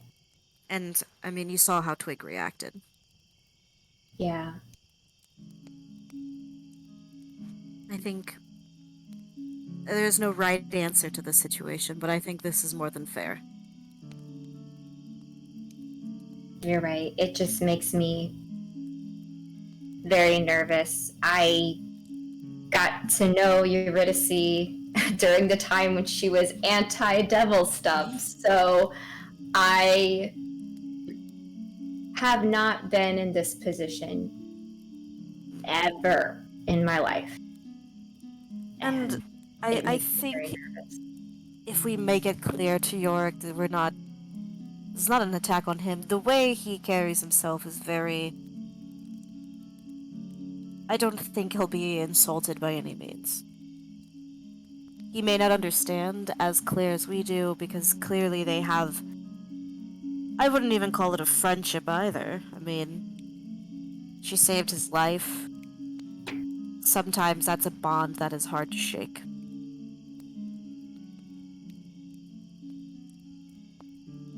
But we can just make it clear tomorrow where we all stand. I don't think we need to make a big deal from it. I think it was fairly obvious tonight. Don't worry yourself about it. We'll keep an eye out together. Okay. I trust you. Now we'll just kind of like reach over, give her hand a nice little squeeze.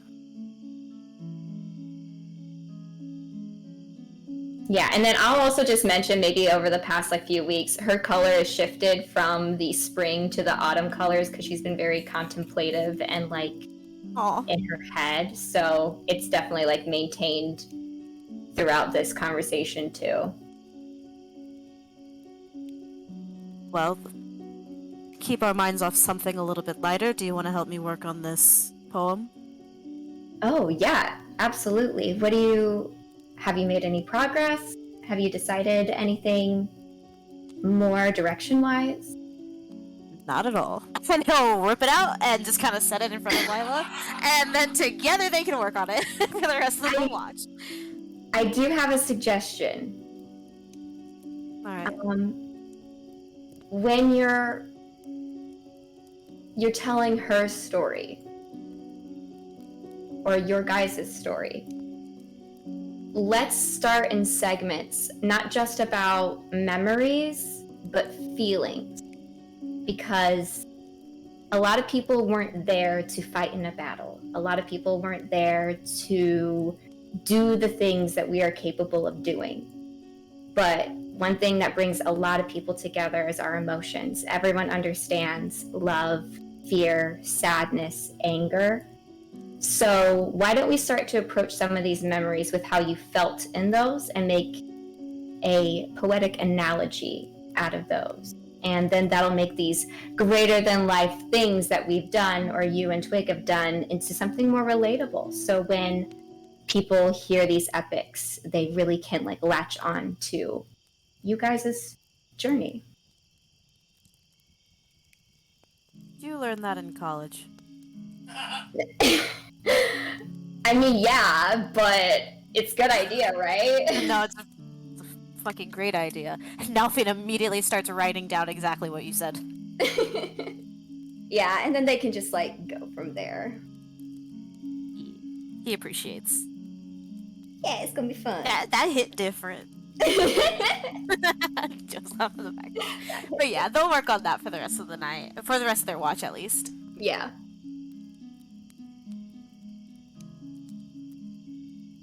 Alrighty, very good indeed. So with that, eventually your watch does come to an end, as then Yorick and Eurydice wake up for the next shift. No, what? Oh, I meant for the Yuri thing. Oh, I was like, okay. no, not anxious, just like untrusting, like not. I was like, I- bro, you want to fucking suffer, Jesus? No, just make sure she still doesn't like her. I didn't. Ow, I'm gonna leave now. I thought you were just yelling at me like, no, you can't move on to the next watch. Okay. So with that, Yorick and Eurydice, the two of you wake up for your watch, sort of the shifting of the guard there. As the two of you get started, before you start talking, I'd like both of you to make a perception check. Let's go. I Can't roll, but Pretty good. 21.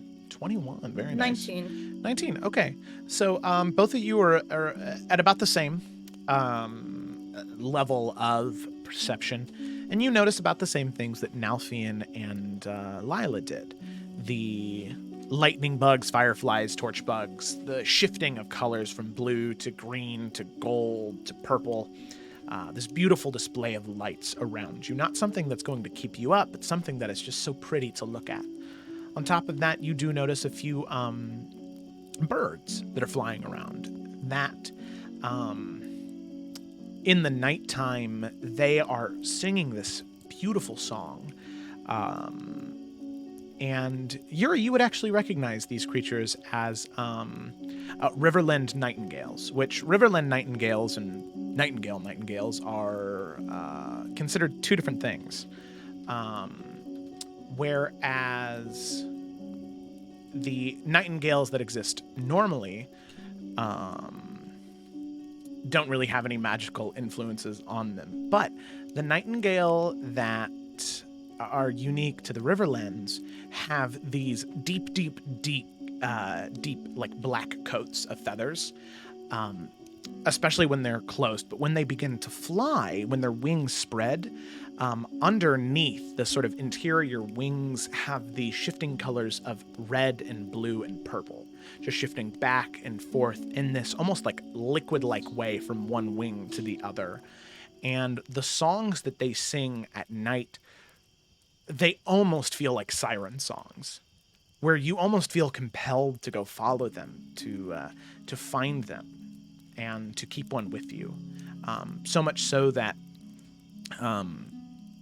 because of how popular they are in this area, people will actually capture nightingales and keep them as pets, especially for newborns, because the song that they sing is so beautiful that it helps a lot of, especially more anxious or more aggressive babies.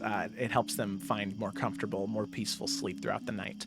They are expensive because they are magical creatures, but for the families that can afford them, they are a cure-all. And honestly, it's probably something that Lila had when she was younger, and she probably is very familiar with the songs of the Riverland Nightingale of Iverion. And you can see 7 or 8 of them sort of flying around, moving from branch to branch, singing their song, as the two of you are in your watch.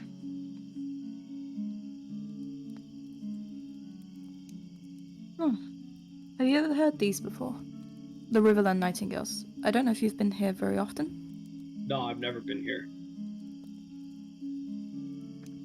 No, it's lovely. Yeah.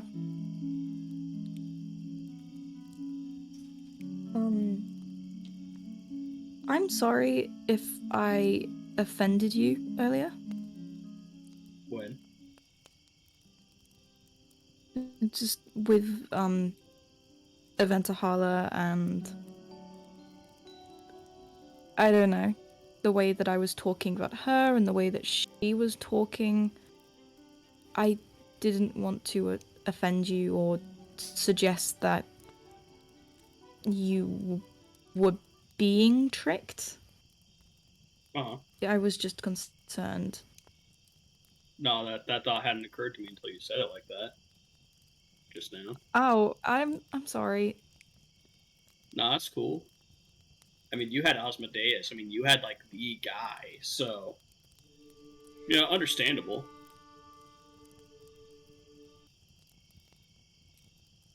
No, we're cool. Good. I'm glad. Eventahala said that she saved your life. Yeah. Would you mind talking about that? I understand if it's a sore spot and it's something you don't want to talk about. I was just curious. No, I mean, like... I mean, it's just, like, intervening at, like, key moments, right? Like, I was actually telling Lila about this just, you know, a couple of days ago. But yeah, like, there was this battle, and, like, I was bleeding out on Lawrence, and I was, like, trying to get back to, like, where we had, like, camp set up, you know? And when I woke up, you know, some of the guys from House and Scene were like, oh yeah, you know, we saw you coming, and there was someone guiding your horse, but, you know, by the time they got to where I was, she wasn't there. You know, just a lot of things like that. Or, like, one time, I was fighting this, like, necromancer, and I heard someone coming up behind me, and I, you know, smashed the guy that I was fighting. By the time I turned around, this guy just, like, cleaved in half, but, you know, no one there who had, like, struck him or anything, you know? Yeah, that makes sense, but, how sure are you that that was Eventahala then? Has she confirmed it?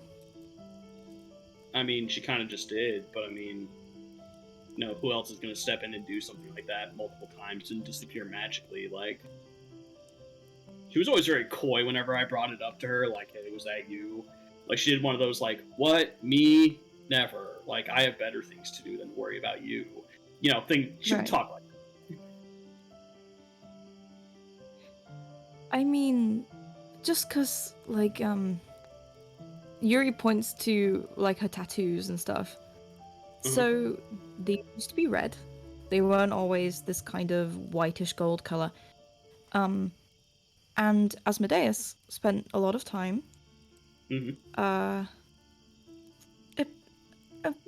tricking me into thinking that the magic that I had and things that happened to me and my powers all came from him. But that was not the case. A lot of the good things that I can do and all these things are from the lights and from yeah, that really, and from me being the Dawnbreaker. So just people can be tricked, and people can take responsibility and advantage of good things and claim that that was them, but that might not always be the case. Eventahala seems nice. They might have actually been her, but just bear that in mind. True. People can also be wrong. Yes, yeah. I'm just throwing that out there since we're talking hypothetical.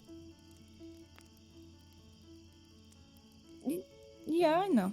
I was just being critical?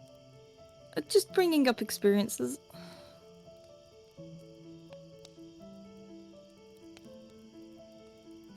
I'm going to tell you something I haven't told anyone. Okay? Okay. So one time, when I was younger and, you know, was nowhere near as mature as I am now, I know it's hard to picture, but I got into this, like, really big fight with my parents, you know? Just, some stuff going on in life that I wasn't too happy with, and I felt like they didn't understand. Because you know every kid feels like their parents just don't understand. And, like, I remember I, like, went to bed, you know, and I just, like, you know, locked my door and I just, like, stayed in the room and I was, like, really upset, you know? And I think I had, like, a bad dream, and, you know, and I, like, kind of, like, you know, like, that, like, haze you have where, like, you kind of half wake up, but you don't wake up? Mm-hmm. Right, so, like, I remembered that, and in, like, my, you know, clearly bad dream where I'd been moving around, like, gotten rid of, like, all my blankets, like, it was a fucking mess. And in just, like, this very light haze, I just still remember very vividly, just felt just someone put the blanket back on, you know? And I assumed it was my mom, because, you know, of course. And I remember when I looked over, not who it was. She was already walking away and she vanished into the dark right afterwards, but, you know, news of Hollow. And just, you know, there was nothing to gain in that moment. I don't even think she realized I was awake, you know?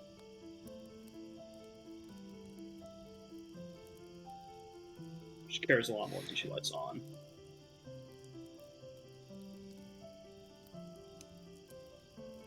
That was very kind of her.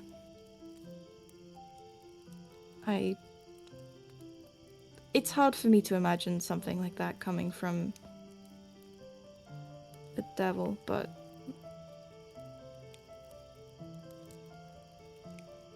that's kind. Look, I'm not going to sit here and say that Aventahala is the only devil that's pure of heart and has a good soul, because who are we fucking kidding? But whatever her plans or her ambitions are, she means it when she says that they can wait. She wants the Dark One stopped just as much as the rest of us. Maybe even more.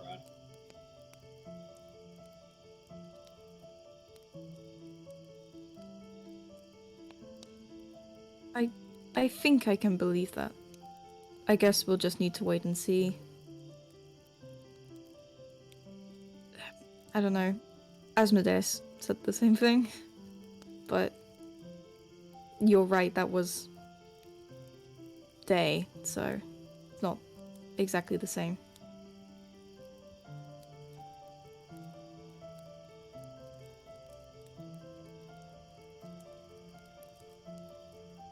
You guys will be fine, you know? Like, you don't have anything to worry about.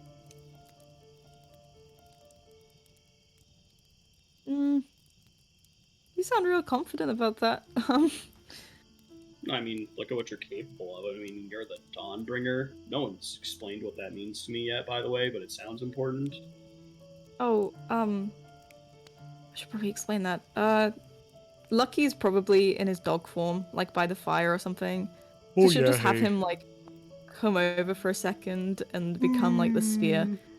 Just for a second, and then you can go back to being a dog, and I'll No, no, it's okay. When I'm the spear, I'm not as tired. And he changes into the spear.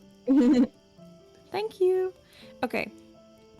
Basically, it means that there was this power that kind of came from the first flame, the light, pretty much, like at the beginning of time, and it's almost been reincarnated, like through time, to different people, who are the Dawn Bringers or Dawnbreakers. It's one of the two. And these people, their purpose is to use this power, this light, to fight the darkness and the dark one. And I guess the current one is me. So that's that pretty much. something to do with the creator. Hmm. That's neat. So, like, do you Yeah. have, like, a specific task you're supposed to do? I mean, like, because we're all here to stop the Dark One, but, like, is there something, like, you know, prophesied that you're supposed to do or something like that? Not so much. I mean, I think one of the reasons the Dawnbreaker is, dangerous to the Dark One is because this weapon I have, Dawnbringer, is capable of doing things like breaking seals, right, on the seals of the 13. And I guess hurting them or hurting the Dark One. It's quite a powerful thing. And I can do things like cast Balefire, which are just generally not great for the Dark One. I guess my task is just to fight him. That is the whole thing, pretty much. No, that's rad. Yeah, it's nice to have that much purpose, I suppose. Yeah. No, for sure, for sure.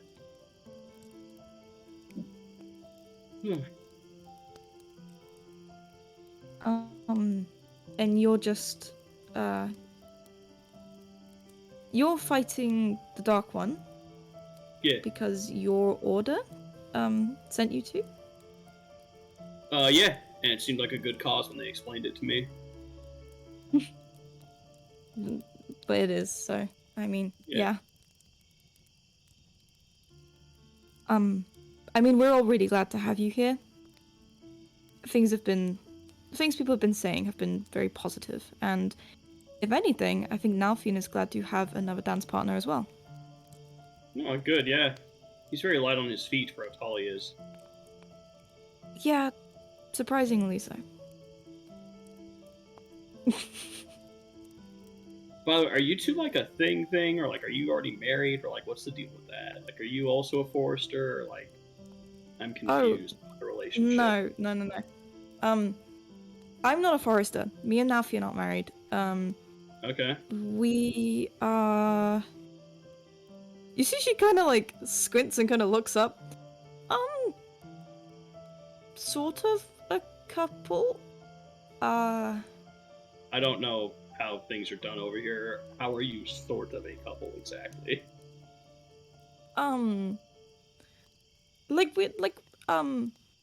Like he doesn't address me as like his girlfriend, and I don't address him as my boyfriend or anything like that. But he's like my partner, but like the labels weren't particularly important at the moment, considering we're more focused on trying to like save the world and stuff. But we are like a pair, like a couple, and we typically act like one, sort of. But I'm not a forester and I'm not married to him. How long you guys been together?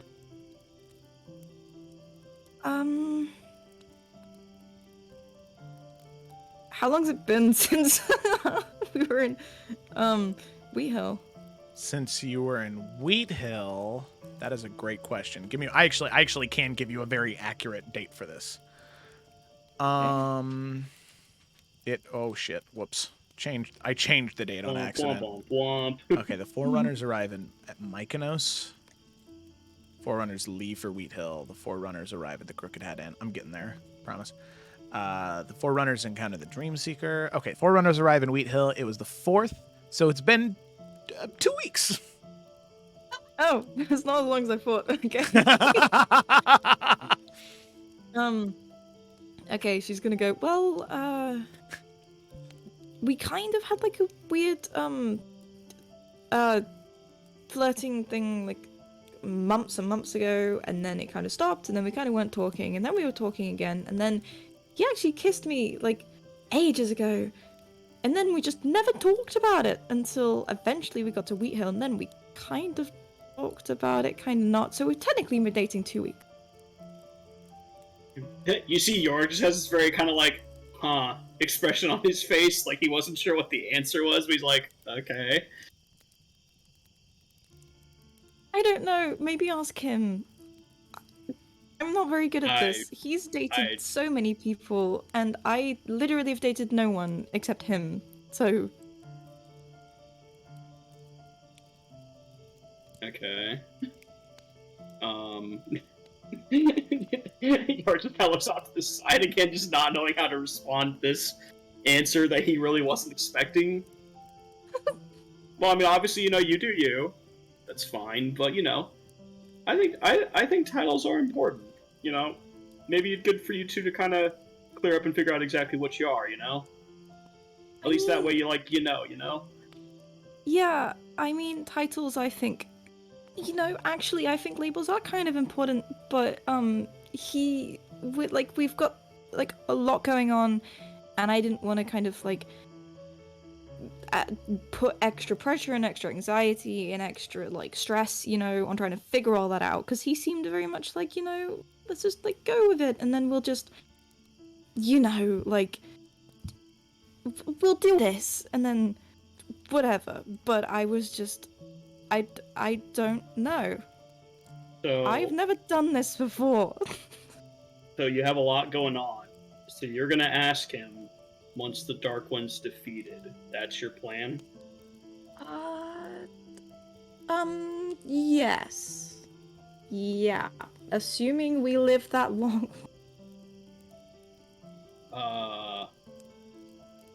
Right. So again, you do what you want. I'd recommend it be a bit sooner than that, but you do you. Thanks. I think we should change the subject. Yeah. Have you ever seen one of William Bosman's plays? I've heard of him. I've not seen plays. They're pretty good, and she'll go into a little, she'll tell him about the play that they saw when they went to the theatre in Rimrock, and she'll even use the fire, and she'll use her kind of control flame to create images from the play, and basically kind of show him that. Nice. And she's gonna try to hide the fact that her face went quite red. Just be like.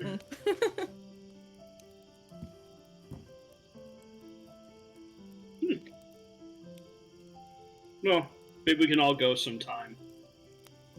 Maybe that can be one of our Yes. next celebrations after the whole food and drinking of this first one. Yeah, I completely agree. The theatre is lovely. I mean, Twig seemed to really enjoy it, and Alfie loves the theatre, and I'm sure Lila would as well. Yeah, she seems like she would, as long as it's a good performance, Yeah, she seemed like the kind of person who probably did it in school, to be honest. I'm envious. I would have loved to have gone to a college. Oh, same. I really wanted to for a while. My aunt wasn't big on it. Well, you're now the reincarnated of the first light, so I think you can do whatever you want now. I did talk to Nalfi and Lila about that. Maybe after all of this, I might be able to. That'd be cool. What would you study? Good question. I mean, I've always really, really liked nature and herbs and maybe a little bit of medicine. It's always been interesting. I just didn't have the time, I guess, or anything, but it's one of the things that I was able to do when I was at home, and I think I'd actually quite like to go and look more into that. Right on. What would you study if you could? Oh, probably history. History's a good one. It's weird, right? Because history's so important, but at the same time, everything's just always changing, and you just can never predict how it's gonna change. By the time this whole fiasco with the Dark One's over, I mean, the world's not gonna look anywhere near the same as it does now. I guess that's the point of studying history, isn't it? To try and get an idea of what's going to happen based on what has happened. Yeah, but how often have historians actually predicted it right, you know? I Ah. guess that's what we have divination for. I guess.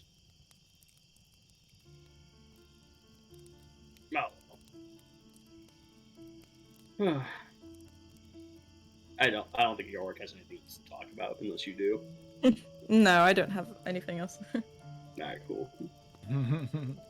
Okay. So, with that, as the two of you finish your watch, it comes to a close. Eventually, the sun begins to rise as all of you head out for another day of travel throughout the Riverlands. Alrighty, so we will move the day ahead one time, as now it is the 19th of Stormtide. It is one day away from your arrival in Hearthcrest. And I will say during the day, on this, on the ride up, like I said, you're a day away. There's one more inn to stop at before the big city. You can see that as you're maybe an hour or 2 hours away from the inn, you can hear what sounds to be somebody, a man. You can hear a voice sort of not shouting out for, but these like raspy attempts at calling out for help. A little bit of the ways off of the path. Just a, help! Someone, please. Please help. Someone. Please. York would just immediately turn off the road and start heading in that direction, just kind of motion to everyone like, I got this, or you can follow if you want.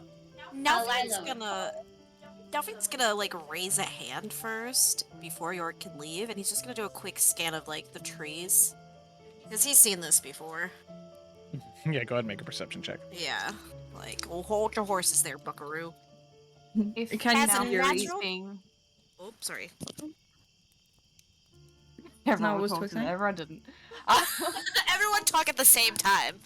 Yeah, I was gonna just... If Nalpian's being all sus about the area, Twig might just summon her familiar, but like in a little sparrow form, and just have them, I guess, case the joint, like see if there's anything sus. Yeah, See a bit sure. more than you can from just, I guess, horseback. Yeah, I mean, I with was gonna have Lucky do the same thing as a little bit.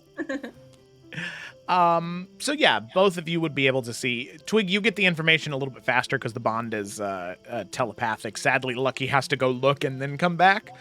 But both of you are able to get the same information. Where you can see, maybe a couple minutes off the road, there is an older man. He has what looks to be very nice robes that are kind of tattered. They're muddy. They're a little bloody. And you can see his eyes have all these crosses and scratches and wounds on them that seem to be rather fresh. Just relay that back. Can I go now? Yeah, Nalfian will just go with Yorick. Yeah. I'm coming too. Okay. Yeah, let's go. Okay, so the group of you head that way, and eventually, after a couple minutes of riding off, the dwarves stay by the carts, just waiting for you. You see an older man, like I said before, elvish, so he is very, very, very old. Probably, like 195 to 210 years old, like right at the end of an elf's lifespan in the world of Illica. And you can see the sort of deep wrinkles, no facial hair on his face, but long, long, long white hair that goes about down to the small of his back. You can see it's all loose and matted. Like I said, he's wearing very nice clothes of deep greens and blacks, but they are just tore up. And you can see that he's bleeding in several different places. And on top of that, it seems as though he's been blinded somehow. whoever attacked him, at least from your just like preliminary investigation of him, he has these like very deep cuts and scratches across his eyes, where he doesn't have the ability to open up. And you can just see that his hands are outstretched as he's just trying to tap and find logs and maybe trying to find his way back to the road. But as all of you approach, he's heading in the opposite direction of the road. Hang on, friend. Is And York will hop off Lawrence Someone and there? start walking over. please, please, please don't hurt me. I'm so tired. They hurt me, and I need help, please. York will kind of like take him by the shoulder, and then with his other hand, he'll put it on his chest, and he'll dump in. I mean, this guy looks like really hurt, or just like hurt. Oh, really hurt. Really, really, really hurt. We'll do 20 points of lay on hands into him to see how that does him. Okay. It stops the bleeding. But the wounds on his eyes seem rather permanent. Where it closes up most of the wounds, you can see him try to open his eyes a little bit, but the little peaks that you get, they're white, like completely white, cloudy. Seems like whatever damage is done there, something like a regenerate spell would need to be used in order to fix that. Yeah. Looking over to the others, York. Kind of motions. Any of you got anything for this? Lila, make a history check, actually. Okay. So I was like, I don't know. History check for Lila. 18. Okay, 18. So you can see on this man in particular, you would recognize something on him. Where, as I said with his armor in particular, they're not his armor, his clothing, you can see that on the sort of left part of the chest, there is a symbol that's still easily identifiable for somebody that grew up in Hearthcrest. It is the symbol of heraldry for the merchant family of Jalak, which is Jalak. They are a family that immigrated from Cartasia. Okay, yeah. I'll just remove myself from the cave. Don't worry. I'll just leave. Don't worry. Thank you for your mean? contribution. Okay, that's fine. Nalfian dies here. That has the same energy as whatever that bandit was that you and Gemma came up with for Salamander Coast, Gherkin's McPickle or whatever. Yeah, man. Yeah. Has the same energy. Jalak, or as his friends call him, Jello. Hello. You recognize the symbol. It's one of the many merchant families. More affluent, definitely has a lot more sway, but a wealthier individual for sure. You're not exactly sure of the individual, as you spent most of your time with your dad's affairs in the college as opposed to your mom's affair within the city and the businesses. But you do recognize the symbol. And then, real quick, you said regenerative spell, but I have greater restoration. That probably wouldn't be. No, specifically the regenerate spell. Oh, okay. Yeah. Gotcha. Yeah, no, I don't have that. Hey, Yeah, Brian. what? I thought you were saying something.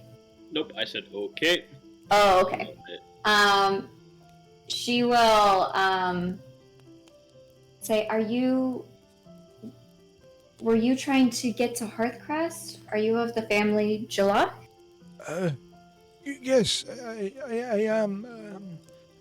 Kaidan is my name. I was just trying to.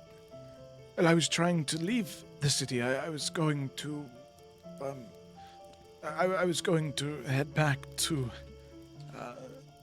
Cartasia, there was business that needed to be handled there, but a day after leaving, I was ambushed by bandits, and they took everything from me, the cart, they killed the guards, and now I'm here, wandering.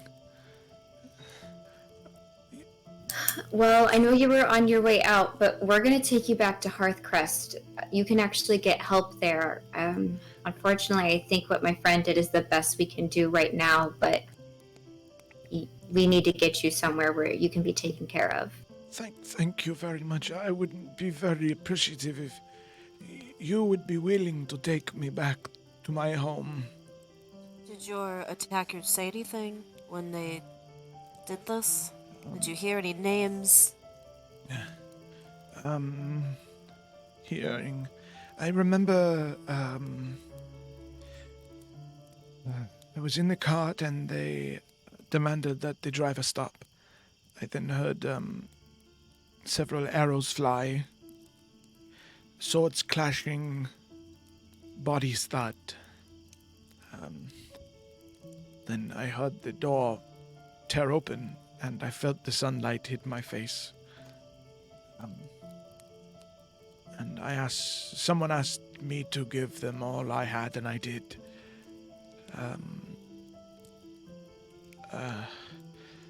But then they took me out of the cart, they cut me up, stabbed me, they saw that I've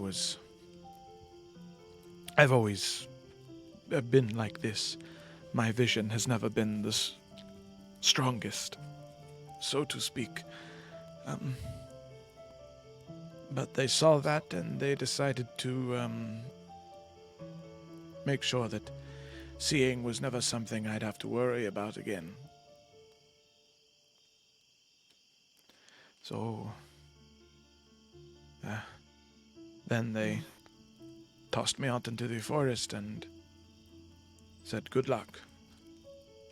I heard them ride away northward,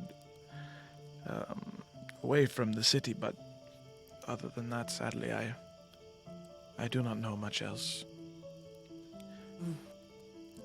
I'm sorry that this happened, but we can get you back to the city safely at the very least. Thank you. Thank you very much. Can I insight check him? Sorry, Yeah. go ahead, Melissa. No, I was just gonna say at some point, either while they're walking back, Lila would ask what goods. I mean, do I know what that family normally deals with? Because like she would ask him what he was transporting, just so like if we're around the area and find those things, and we're like, wait a second. Yeah. Seems like yeah. So, yes, trouble. Hello. So, he was tapping my knee very patiently, like, "Excuse me, sir."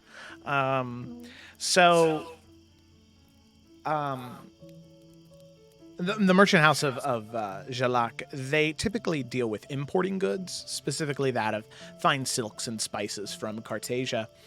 But he does inform you that I carried none of my family's goods. I was taking other supplies, healing salves, fresh water,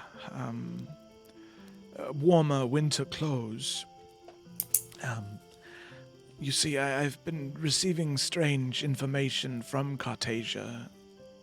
Colder evenings, and in some cases, in the southern portions of Cartasia, snowfall. Something strange is happening with my home, and, well, Hearthcrest has been changing as well, and I felt as though I've been away for too long, and I wanted to return and try and help if I could. 16. Nalfian, as far as you can tell, he's being honest about what happened to him and then what he said right now. Yeah. And Hearthcrest has changed in what way, would you say? Since we're going to be there.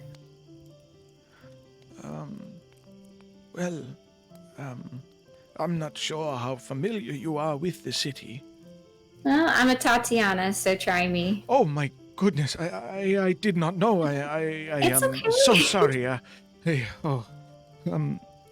you sure it is all right for you to take me back? I don't want to. Oh my gosh, please do not question it. I'm so glad we were here to help you. Oh, yes. I've done many dealings with your mother and father, and they are both incredibly generous and have always been very kind to my family. So, thank you. Insight check. Yeah, make Seems an kind of grovelly. make an insight check. Grovelly. Yeah, I'm like, well, it doesn't seem casual at the very least. 15. 15.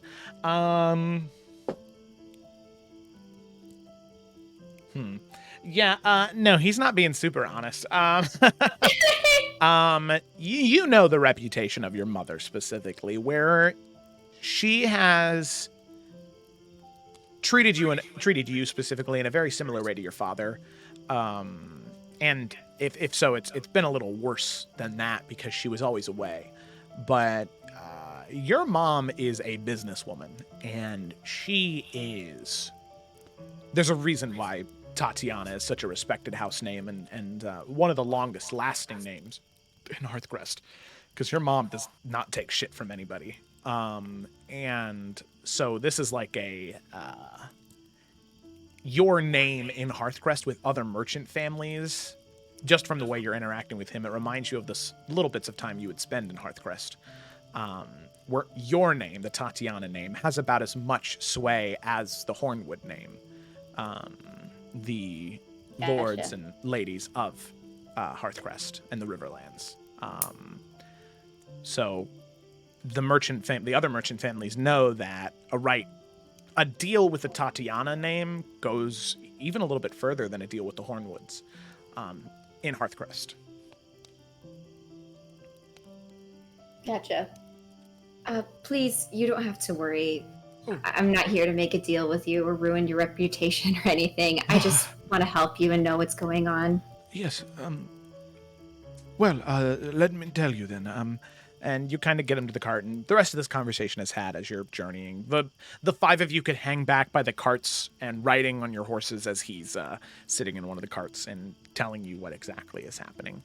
And he says, Things have always been fast-moving in Hearthcrest.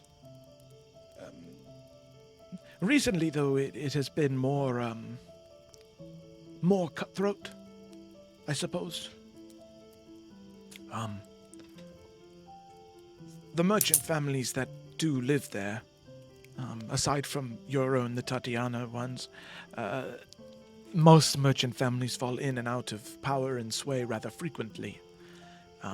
Give or take every calendar year or 6 months or so, a new family will amass more wealth and be able to buy out the businesses and creating a healthy amount of competition.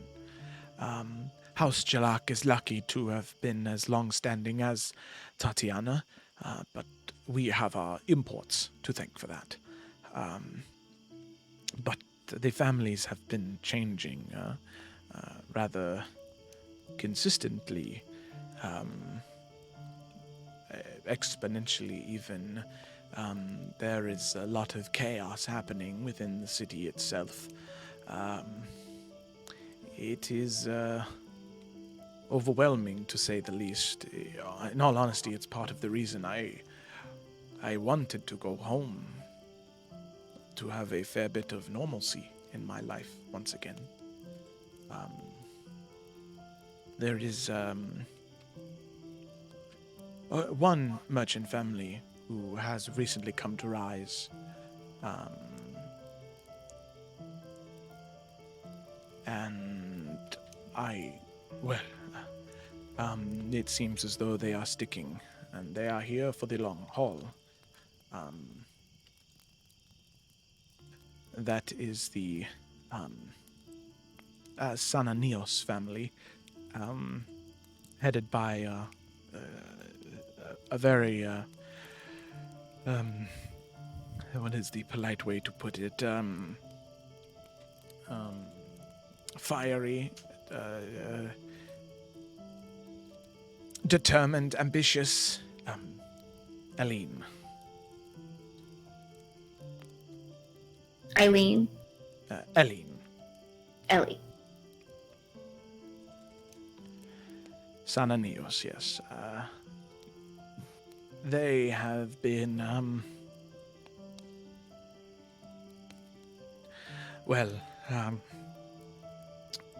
rather vicious in their deals, and business is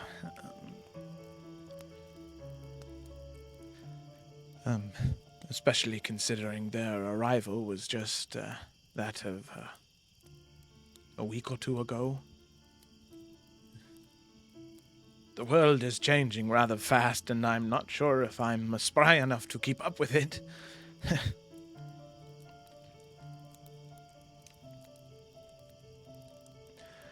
Well, that's all right. You can take your time getting back your energy and your health, and we can make sure that notice of this has been sent to your family so they can make the proper adjustments. No need to send word to anyone. As I said, business has become rather cutthroat. That was not a metaphor. What? I thought things were a little different up here. Is that a normal practice? And he's kind of looking at Lila now. Is it, Joe? It's not unfamiliar, but very rare. And typically it's something that is, illegal to do. Very, very, very illegal to do. Like, it's happened, but to the extent that he's talking about, the Jalak family. They are, like he said, as long-standing as the Tatiana name. So if something happened to them and the people responsible haven't been reprimanded yet, then yeah, something's changing in Hearthcrest, and something has changed since you left.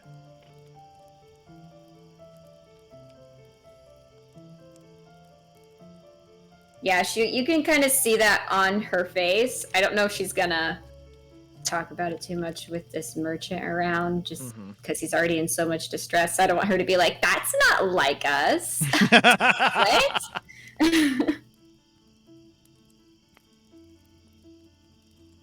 Yeah. So he would, he would continue on just a little bit and say, But, so if you would be willing to, I have a little bit of wealth left on me. I have enough to afford an inn for the night, and perhaps I can use what little money is left in our reserves to purchase new supplies to head home. I mean this with no disrespect, and as surprised as I am to hear what happened, I'm not too unfamiliar. Are you sure you want to go back there? It might not necessarily be safe, and I don't know. I didn't think this was something that was commonplace up here, but... Well, first we can get you to the school and get you help. I think I can set you up with a place at least for tonight. Maybe even you can stay with my family, if you're not uncomfortable with that. She's trying to read, is he scared of the Tatiana family or just like wanting to make a good impression? I'll have you make another insight check for that. Okay. Because I don't want to stress him out and be like, no, you guys are the ones that attacked me. Okay, this is much better. 26. 26. There is a fair bit of fear. Where he's very appreciative that the group of you saved him and are taking him back. But there's a little bit of fear, a little bit of desperation, and a little bit of apathy too. Especially in what he says next when he looks over in Nalfian's general direction and he says, I appreciate your thoughts, young man, but if I have no other home right now. If I don't have the goods to get to Cartasia, I don't have anywhere else to go aside from there. Right. Well, like I said, Lila is... It's a wonderful offer she's giving you, so... If this is what you want, we'll make sure we can make it happen.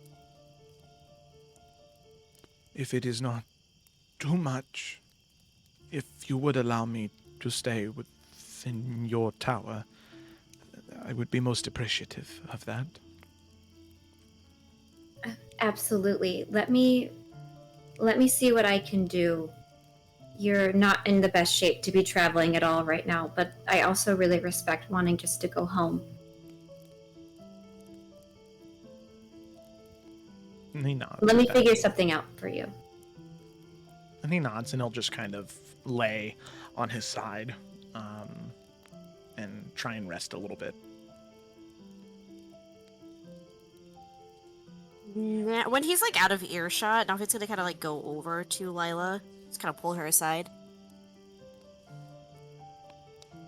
So, all right, don't get me wrong here. It's fucked up everywhere, but I thought this place was like far advanced, highly intelligent people who read all day. Well, there's some problems. They're not normally this bad, at least to my knowledge. Granted, I did grow up under one of the most wealthy families here. So, lack of awareness, I probably had for a while in my life. But it's not normally this bad to my understanding. But, there's problems everywhere. And Hearthcrest has this weird, like the school itself, which is where I spent most of my time. Not too much with the city or helping my mom out, but there's a lot of they have a lot of resources, but not everyone's welcome to them. Depends on your status, and I mean, heck, I'm not allowed in the restricted section, which I'm about to bust down that door and say that's fucking bullshit, even though I've tried to do that in the past. So we'll see if it's successful this time. Right. Here's my concern. Now, again, I could be wrong here, but I've seen very similar situations play out. If he was attacked now, and his whole family is gone... How do I say this? Where I'm from, the fact that that man is still alive means that whoever did it, they're the fucked ones. If they can't clean up the mess entirely, then it's on them. So my worry here is that wherever this man goes, someone's gonna follow him. And I just want to get him to this tower, wherever safely. We just need to watch our backs, not that we haven't been, but we need to keep an eye out. Because if things work in a similar way around here now, that's the only way that whoever did this can get out of it clean, is if everyone's gone.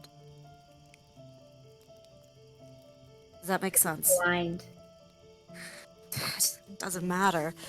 Well, what I'm saying is they might not care if they were messy this time. That's my hope. Right. So I understand what you're saying, and I really appreciate that you have the knowledge for that, but we do have to remain a little hopeful and get him out of here as soon as possible, maybe? As No, discreetly as possible? You're not wrong. I just want you to be aware. It doesn't matter if he's blind, deaf. Hell, they could break both of his legs and arms, it doesn't matter. He's still here.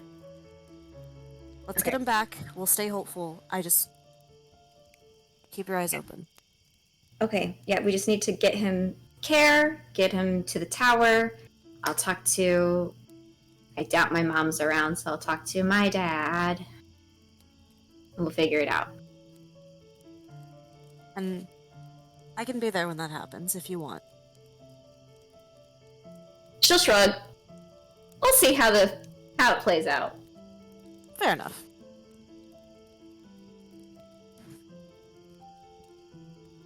Okie dokie.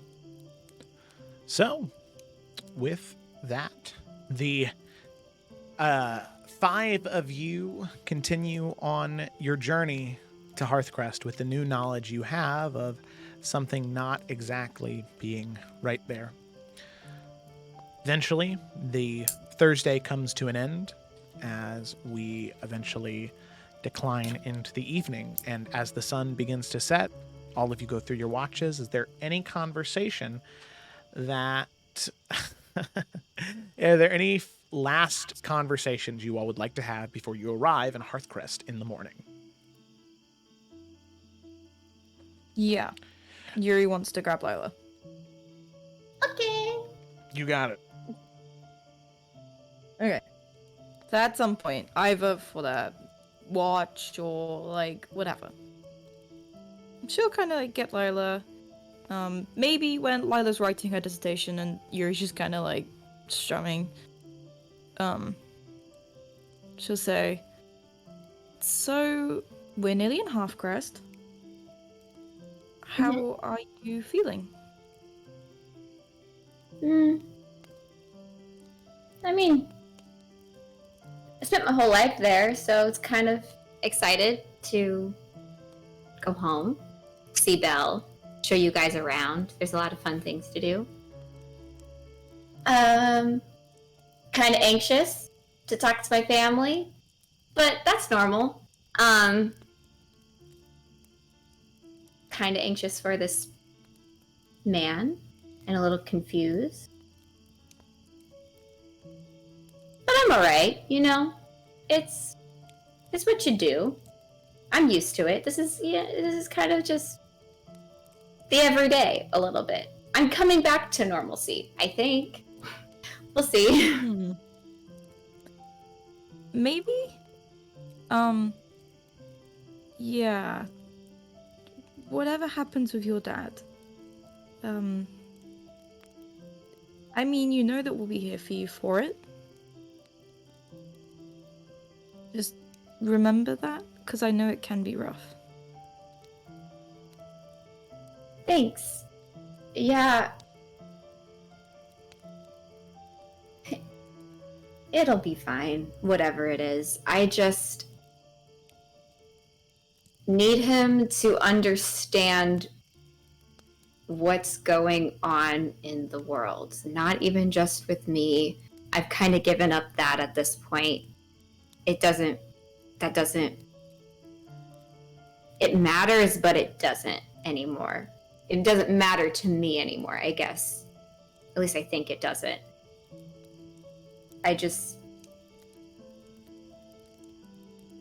We have sway, not like a royal family, but we have sway with a royal family. And so I just feel like it's important that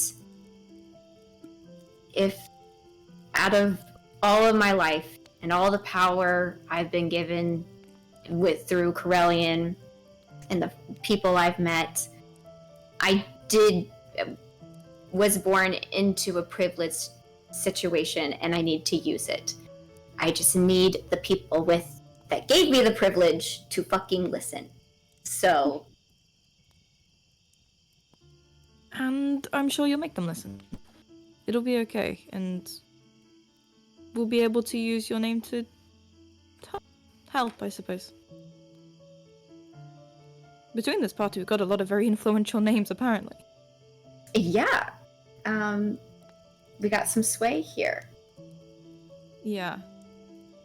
I was thinking as well, so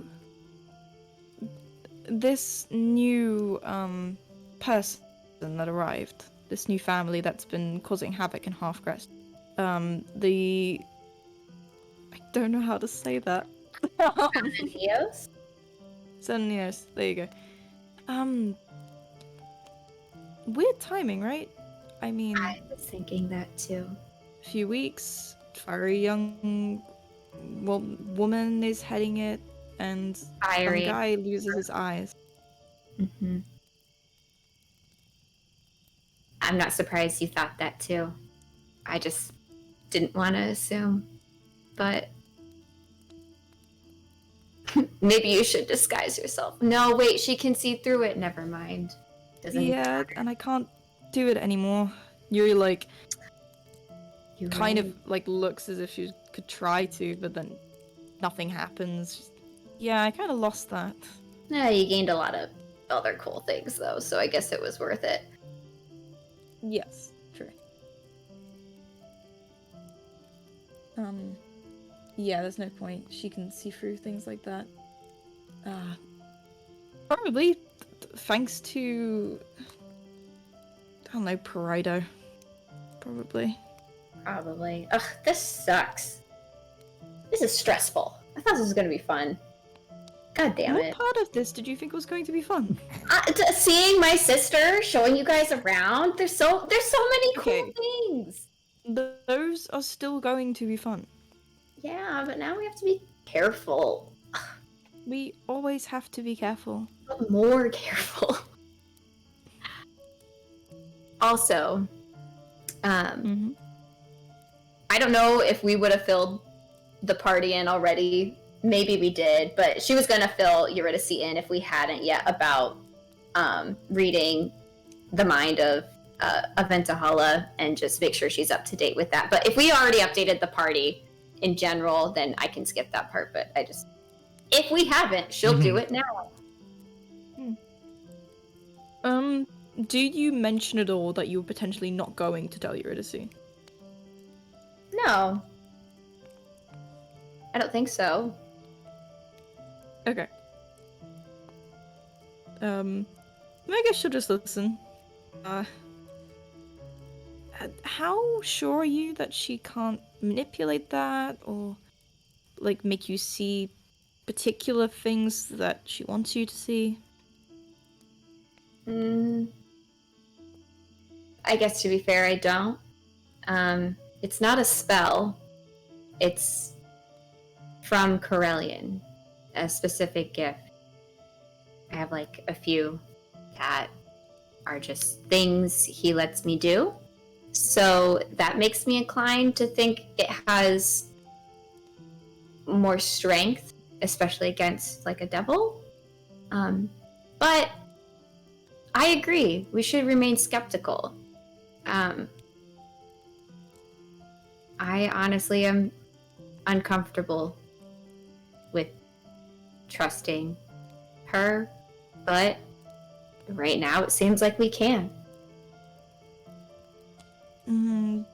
Yeah, I mean, I talked to Yorick about it, and he seemed very sure, and told me some really nice things about Aventahala and how she cared for him and saved his life. But I don't know, I still can't shake that Day said very similar things about wanting to, like, defeat the Dark One and how that was so important, so he's definitely on our side, and all these things. And it feels so strange to have Yorick be cared for in such a way by a devil. But Yorick, Day lied to me about my dad being dead, and who knows, maybe he's the one that actually killed my mother. But I don't know, it feels weird that devils could be so different when they're almost categorized by being manipulative. I know. That's... It makes me feel good that at least with this Dark One stuff, there's no ulterior motive that we can tell. But that doesn't mean she's still not a devil. Like, I agree with you. I don't... Actually, I think I want to do a little bit of research about this when we're at the college, if you want to look with me. Just because I didn't... Like, yeah, I took classes that touched on this stuff, and I'm not the most well-versed at all in demons or devils, so it didn't pique my interest. I don't really know the ins and outs of how it works. We can even talk to a professor just specialized in that, maybe. If you'd want to do that with me. I feel bad. I don't want to, like, undermine Yorick, but I feel like I just don't know enough. No, I don't think any of us really know enough. I will come and look into it with you. It's just... you never met me when I fully trusted Day. But I was so convinced that it was all fine and that he really cared and that it was all okay. And I don't know. I want to trust Yorick, I really do. And it's not that I don't trust him, it's that I don't trust Aventahala. I know. And I mentioned that to Nelfian, that I'm like, I met you guys when we were on Team No Day. So this is very uncomfortable for me, which I can imagine it's just as and more uncomfortable for you. So I don't know how to navigate it at all. I don't, and it makes me nervous. Yeah. It's wild. I mean, a devil manipulated my entire life and just totally fucked me over and then tried to kill me. And literally just messed with my head for so long. And now suddenly there's this new devil that is going, no, but trust me, I'm different. Definitely. Like, absolutely, just trust me. And it's like, it's not even been 2 weeks. Milo will take Eurydice's hand while she's saying all that. I know. I mean, I don't even know how well you processed all of that within those 2 weeks. It's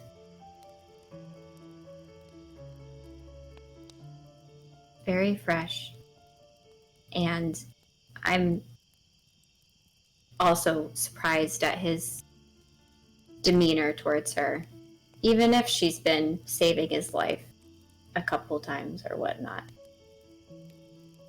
It's not something I can relate to. I mean, Day saved mine. There was a Bansheen in the house, and if Day hadn't done something that night, I would be dead or worse. Day gave me access to certain powers, stepped in, so I would be very much dead without Day. And I thought that I was insignificant, and that there would be no reason to keep me alive. And it seems like Aventahala was trying to get that point across with Yorick, of like, oh, I'm just doing it out of the kindness of my heart. But, like, look at each one of us. It's not like any of us are insignificant. I mean, the Weave seems to have just, like, taken all these people with massive destinies and just kind of yanked us all together. And if Yorick wants to try and believe that there's not maybe more going on there, then I don't know, he needs to think more critically.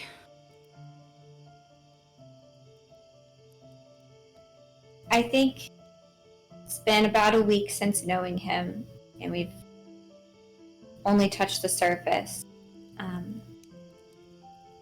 The difference, for sure, is the longevity and the awareness that he's had of Aventahala and her approach.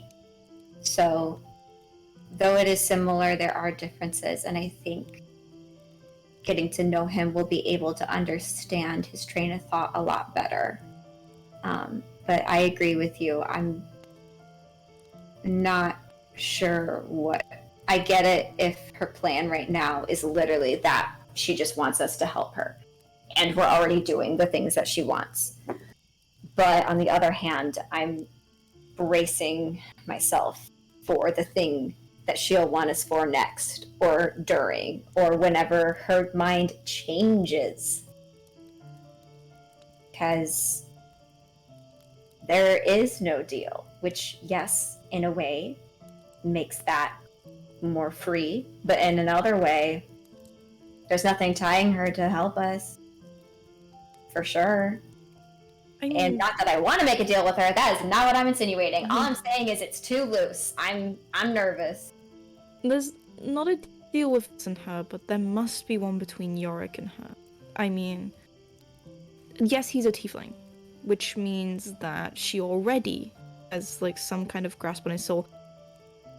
But I definitely saw him use the spell that I used commonly when I was working on the day, and I lost that the moment me and Day didn't have a pact anymore. That's interesting. So he's definitely made some kind of deal. It's not just that she has a soul. That does change things. I did not pick up on that one.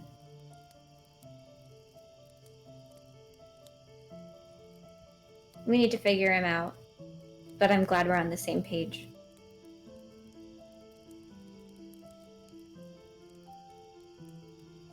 Yeah. I feel like we're usually on the same page. That makes it easier to talk through things. It does, for sure. It's good to have a best friend. Yeah. And now, everything that's going on, we have matching tattoos, so... So best cute friends. and sync. Look at us. Amazing.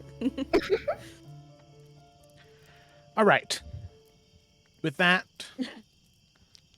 conversation comes to a close as eventually watches come, night comes, and morning comes.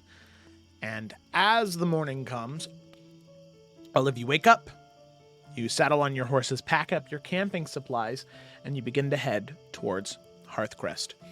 Now, here's the thing with Hearthcrest, and this is something that Lila and Eurydice, you are both very, very, very familiar with. The city itself is a bit more elevated than the rest of the Riverlands. There is one massive river that cuts through the city itself, that cuts through most of the Riverlands, which is where most of the other smaller streams end up cutting through. Now, this large river is called the Kingsway River, and like I said, it cuts through the city itself. But the city of Hearthcrest was built atop a larger hill that is able to look down over the rest of the area, which ends up being miles and miles of farmland built into all of these different cutoff of streams. Now, the thing is, Hearthcrest, there's no way to get into the city via boat, a river boat. There are 10 or 12 small fishing villages or villages off to the sides that riverboats can easily get to, dock there, and then go to the city itself. But there's no actual docking area in the city.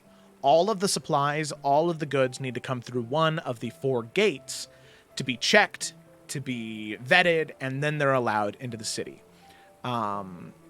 Something that Lila and Eurydice, you know, is taken very seriously in Hearthcrest is the security. Considering the proximity of the mage and how much wealth runs through this place, they don't like to take chances with things like that. So, as all of you begin to wrap around this bend, this hill, you can begin to see the city crest into view. You can see the massive walls atop the hill, and even higher than that, you can see the keep of House Hornwood atop an even taller hill with bridges connecting up to them in 4 different areas. And you can see these towers, 9 or 10 towers shooting out of the city, maybe 10 or 12 stories high. The rest of the city, there are very few like hovels or small 1-story buildings in this city. Most of them are 3 or 4 stories tall that are practically these like multifamily homes in this area. This is a high density city where, Lila, Eurydice, you know that there are upwards of 750,000 people that live within the walls themselves. And then on top of that, probably another 100,000 to 250,000 people that live outside of the city in like Hearthcrest proper, or the outside of Hearthcrest proper in the jurisdiction surrounding it. This is a highly dense area of population. And you can tell that because as soon as you begin to wrap around that corner, there are like 4 other roads that can join into one massive, very finely paved road. And you can see that things end up developing into this traffic pattern, with traffic heading in to Hearthcrest on the right-hand side of the road, and then traffic going out of Hearthcrest on the left-hand side of the road. 2 different lanes of traffic that is backed up probably like 20-25 minutes as you are just sort of stopped in the road waiting for your turn to be checked by the guards at the gate and to be let in to the city itself. Now, as all of you are sitting in line, getting ready to get into the city, getting ready to have your carts checked, traveling with these dwarves and the man himself, Kidan Jalak, getting ready to head back into the city, getting ready to head back into Lila, your home. We're going to take our break right there, just so that way before we get into the city, we at least have a little bit of reprieve. So wait, we're going to the city first, not the school. Yeah, because like I said, the school is, like, you would have to travel an additional 4 or 5 days south from, well, I guess 3 days south from where you are. So it would technically be faster to go into the city and then through the city go to the teleportation circles to go to the college from there. I had them swapped for some reason in my head. So. That's all good though. We're at the city. The college is on the southern part of the Riverlands, and Hearthcrest is at the very, very center of the Riverlands. So nice. As all of you arrive, granted, you're not in the city yet. You still have to go through the gate guards. I'm going to go ahead and pull you all to the city just so you can go ahead and see it. Oh my, this is big. Very big city. All the streets are labeled. Oh, the little boats. So cute. Yes. Yeah, as I said, nobody can dock in the city of Hearthcrest. They can only. Yeah. That's amazing. By the way, Lila, your tower is this one right here. The See, I thought we lived at the school, but this is cool. So we live. Wait. Yeah, Where? number 12. Shit, this map is huge. Yes. Number 12. Number 12 is our tower. I'm looking. Yeah, it's so right. what's dead center in the middle then? I guess you have a... Yeah, so this is Hornwood Keep right here. So the Lord of the Riverlands, the Lord and Lady of the Riverlands, they live here. And then this right here, 2 and 1 and 16, the sort of like blue and teal and purple area. Yeah. This is the representatives of the college. Gotcha. So, and this is something that will probably come up, but there was a catastrophic magical event when the college used to be in Hearthcrest. And so now the 2 entities are separated by several days of travel. But the city of college safe, for magic students. Yeah, exactly. Keep the city. Yeah. But the city of Hearthcrest still uses all of the conveniences that the college is able to give via the magical innovation there. So yeah, it is a very organized city. It is very, very fast paced, with people trying to make their deliveries on time from place to place to place to place.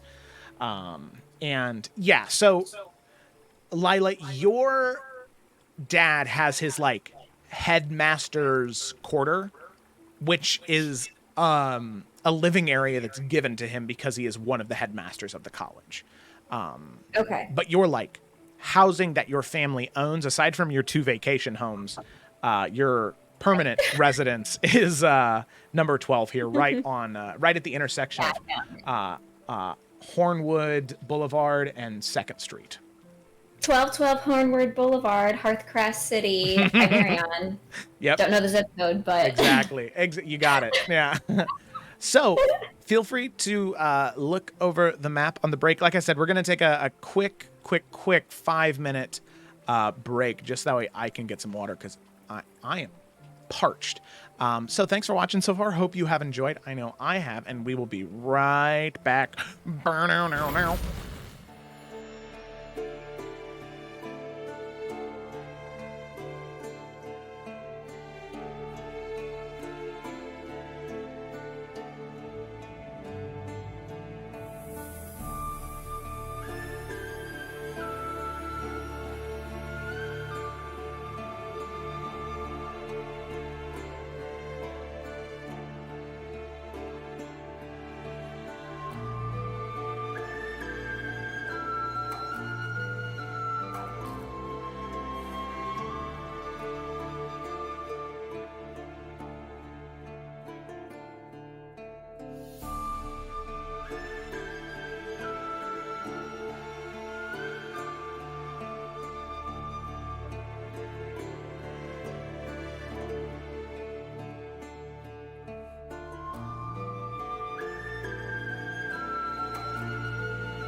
All right, we're back. Hello, everybody. I'm glad that I was able to catch those wonderful noises in the stream. So with that, we'll go ahead and dive back in right where we left off. So let me go ahead and whoa, shit. Sorry, I was hitting the wrong button there. I need to go back hours. Okay, so all of you arrive in Hearthcrest around 8:30 in the morning on the 20th of Stormtide. Now, while it had been getting incrementally warmer and warmer each day in this area, maybe potentially next to the very large river that is like rapidly brushing past inside the city walls, it's a little bit colder today. And on top of that, it is also raining today. So as you get into the city, it is not a bright, beautiful, lovely, wonderful day. In fact, it is a little gloomy, a little rainy, and pretty cold as well, as it is around 44 degrees Fahrenheit today. So it's a little nippy. So with that, as all of you are sitting in your cart, just waiting to get to the gates itself, eventually you do. Aha, there we go.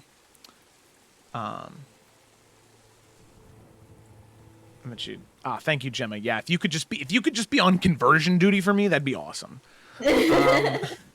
That'd be delightful. So,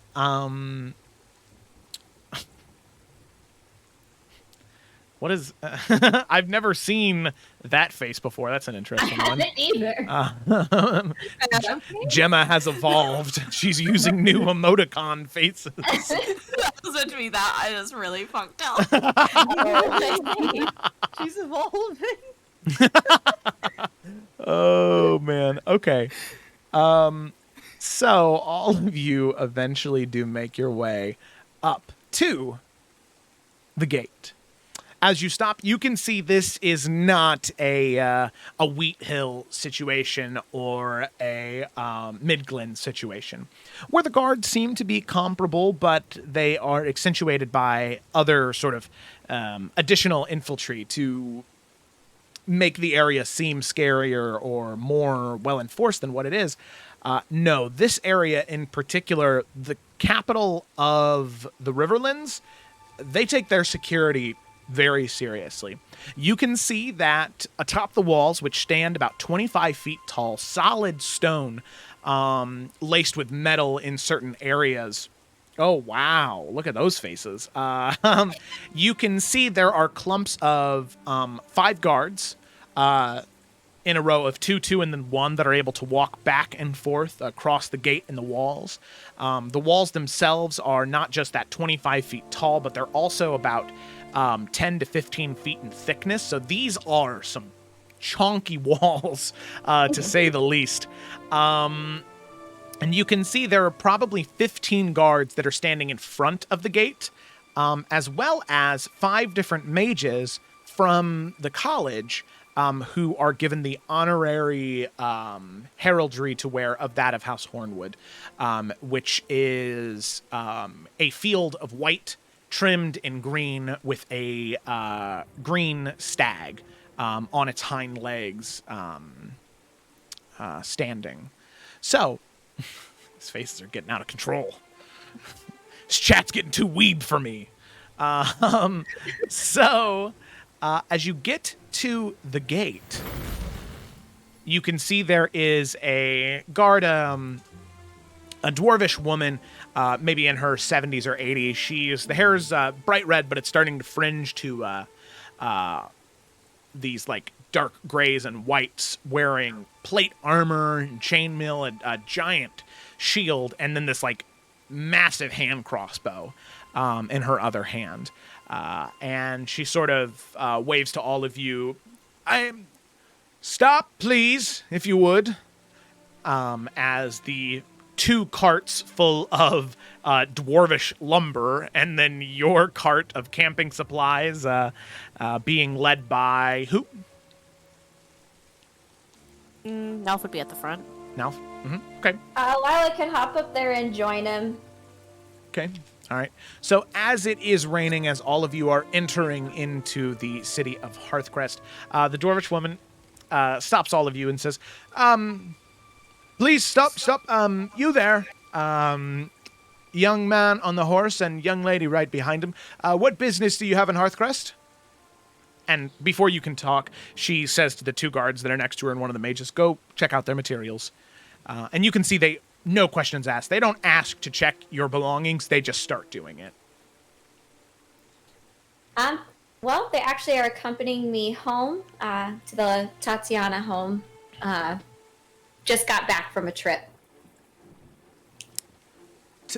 Tatiana? Mm-hmm. Do you have any... And not that I don't believe you, but do you have any verification of this? Oh, yeah, sure. My school ID, and then she'll take it out. Yeah. And flex her wand. She'll have, like, pulls her wand out, looking for her card, maybe pulled out some gold. Oh, sorry, I can't find it. And then, like, pulls out the card. Yeah, and you can see the guard, she takes it and she looks it over and checks out the other credentials that you give to her and says, yeah, these are, real quick, and snaps and one of the mages come over. Double check to make sure this is authentic. And you can see him cast a spell, and he cast a spell magic on it, and nothing happens. All right, very, very sorry for the inconvenience, Lady Tatiana. You wouldn't believe, we've had 5 Lilas today already, this early in the morning, claiming to be you, so... Oh, no problem. I'm glad you guys are doing your job. I appreciate it. Mm-hmm. And we appreciate you and of course, your father's service for the city, where we would be without the direction of the college. As soon as they get done checking your supplies, you're more than welcome to enter the city and explore at your leisure. It was wonderful being able to make your acquaintance, Lady Tatiana, and we hope that, welcome home. And she gives you a big smile and smiles at the rest of all of you and will walk past with the retinue of guards to check out other people behind you. You can see the guards and mages. They cast a collection of detect magic, dispel magic, and the guards sort of pulling out different things that they can do to check for traps or hidden compartments. And eventually, after 5 or so minutes of a very thorough look through and your dwarvish friend presenting his paperwork as well, eventually they're given the all clear and all of you are able to make your way onto Hornwood Boulevard into the city of Hearthcrest. Now, as all of you are cresting in there, you can see your dwarvish friend, he does wave you down, and he says, listen, friends, I think that this is where our paths depart. I'll be heading over to the Crown and Jaguar Inn on the east side of the city. It's closest way for us to get to the college, and, well, a place where we are rather welcomed, and that is spot number 9, the Crown. No. Nice. Crap. So I'm so sorry, I missed that entirely. Of course it is. They're staying where Keldavan's being held captive. Oh, okay. Yeah. They were about to go in and fuck it up. Crown Good times! Of course they are. So, Crown and Jaguar Inn is where they are going to stay, and so they wave, and as quickly as they arrived, they have departed, headed south and then east towards the Crown and Jaguar Inn. So, with that, the city is at your disposal, but the closest stop that all of you could make would be number 12 right there, which is Lila's home. I mean, we still want to get this guy to safety as soon as possible, right? Didn't he ask to stay in your tower? Yeah, that's what I meant. Like, as long as we're still planning on that, we can just go straight to 12 then. Yeah. Going home! Okay, alrighty. Sounds good to me. So with that, all of you begin to make your way forward until eventually you arrive at the Tatiana Tower at the intersection of Hornwood Boulevard and 2nd Street. So, You pull up to the tower, and you can see this 13 or maybe 14-story tower that is about 40 feet in diameter, stretching, spiraling all the way up to the sky. There is a small gate that surrounds the tower itself, more decorative than defensive. But as you approach the gate, you can see the automatically open with no type of guard or person there to activate them. Detecting the presence of Lila, they open freely, and then as soon as all of you pass, they shut behind you. And you can see, as the door opens, a man step out. And Lila, you would recognize this man indeed. A longtime servant of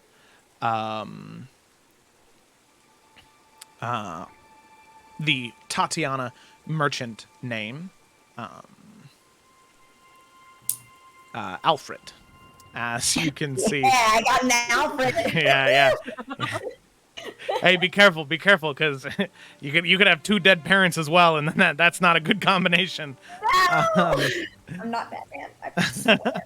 So you can see that as you enter, the gate opens, the door to the tower opens as well, and you can see the servant of the home, Alfred, with a large smile, the halfling man that he is, standing maybe 3.5 feet tall, wearing very, very fine robes of pink and purple and white, smiles and waves, and says, Lady Tatiana, it is so wonderful to finally have you home. I hope that your archaeological investigation went well. I look forward to hearing all about it, and it seems as though you've made some friends along the journey. Please, feel free to put your animals up in the stable. They'll be taken care of, and come on in to escape the rain. I'll make sure to have some some hot tea and some snacks ready for when all of you arrive, when all of you get in. Thank you so much, Alfred. Yes, I can't wait to tell you all about it. And is anyone home right now? Oh, sadly, no. Your mother is off on another one of her business ventures, and your father, as always, is locked away in his tower trying to make a breakthrough on the next big innovation for the city. So Belle's not home yet from school then? No, she sadly probably not. just left. It's the morning. Yes. She should be back sometime after midday, though, if you're willing to wait around. Oh, we'll be here for a bit, so I'm sure we'll catch her. Wonderful. Well, I'll get started on those snacks and drinks, and come in when you're ready. Thank you. Door will shut. And yeah, Lila will lead them to the things and the stables and the places. Okay. Easy enough. So with that, as all of you mount up the horses in the stable, giving them some shelter and reprieve from the rain, you make your way in to the Tatiana Tower, their estate. Immediately upon entering, you are hit with this warmth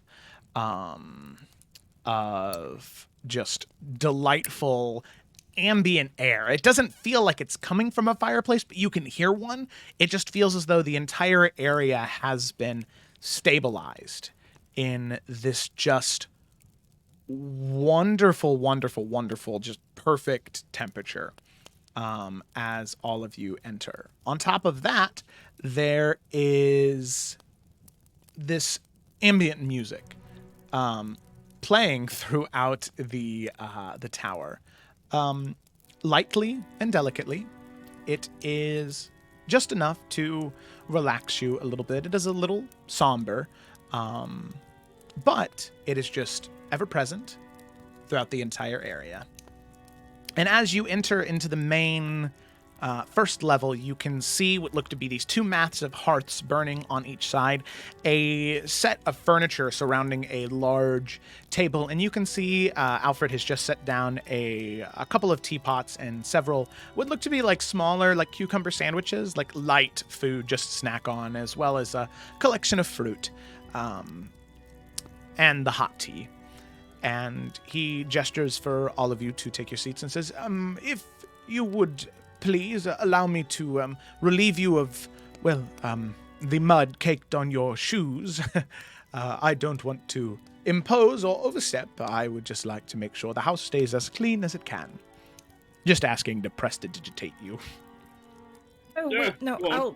Yuri will start prestidigitating as well. Sorry, didn't mean to trick mud in. Oh, no. Usually we're much better about these things. Oh, that's fine, that's fine. Believe me, ever since I learned this one little cantrip, cleaning the house has become so much easier. And with that, after enough prestidigitating, the house is returned to the clean state that it was. Please, take a seat. I hope that the snacks and drinks are to your liking. I wasn't sure what your dietary preferences was, so I went safe with some cucumber sandwiches and a small selection of fruit from the local area. Alfred, actually, if you could do me a favor. Yes. One of our guests here is not doing well. Oh my, Could you yes. please... Yes, two things. Could you prepare one of the guest bedrooms for them to go to rest here relatively soon, and then call for a doctor real quick? I just want to make sure a professional gets to look at him. Oh, but of course, I will be sure to do that. Is that, Master Jalak? Oh The other my. thing I would like you to do is just keep that a little on the quieter side, Oh. if you understand what I But- mean. Of course. And Lila, there's actually something new that I wanted to inform you of this house that your father recently had installed. Using the magic that's available to him, if you say it here, I can absolutely guarantee you no one else will be able to hear it. He's recently put up new wards and cast new spells to prevent anyone from looking into the house that shouldn't be able to. Well, anyone, period. Even himself, he can't peer through it. So anything that's said here, or anything that is done here, cannot be seen by anyone outside, by magical means, of course. Amazing. Just like Dad. That's really good. Okay. That's great to know. Thank you. Yes. And I would like to ask, of course, one guest bedroom. Will the rest of you be staying here as well? Do not let the height of the tower deceive you. We can add or subtract as many rooms as we would like. Yes, I think we'll all be staying here, right? Well, I would hope so. Your bedroom has been kept the same way that you left it. Perfect. Thank you so much, Alfred. Yes. If you would like, I could have the home reconfigured so you may have several interconnected guest bedrooms into a common room. So you may discuss with your new companions if that would be more suitable for you and your time here. That would be excellent. Yes. You're Wonderful. always thinking of the right thing to do. Amazing. Yes, and I do not mean to impose. Prestidigitation only goes so far, so if you'd like, I could get some baths running with some hot water and salts and soaps, just to clean off the muck and guck of travel. I do not mean this as an insult, but I can tell that you've been traveling. No, you always know the right thing. I think we would all love a good bath. Thank you. Wonderful. Don't we have something to go do, like, right now? Oh, well, we can do the baths later then. Very well. I'll make sure to have the water prepared for you when you return. Appreciate it. Thank you. Of course, of course.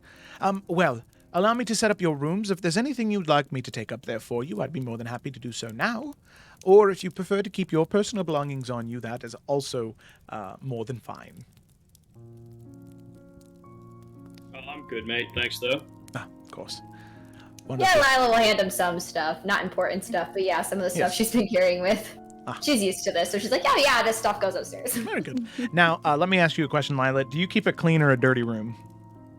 Clean. Clean. It's Okay. a clean room. All right. Is there a particular place you'd like me to put this? You left it in a very good state when you departed, and I'd hate to make a mess of your very fine work. Your sister, however, I could just throw it wherever I wanted to, but with you, that's not the case. Yes, these will go actually in the dresser, and this one will hang in the closet, and then she'll Yes. kind of direct from there. Of course, of course, of course. And takes it all into account. And he says one final thing. I'll take these with me. Feel free to stay as long as you wish, but if you have things to do, well, you wouldn't be part of the friends of the Tatiana house if you want keeping yourself busy at all times. It's the Tatiana way.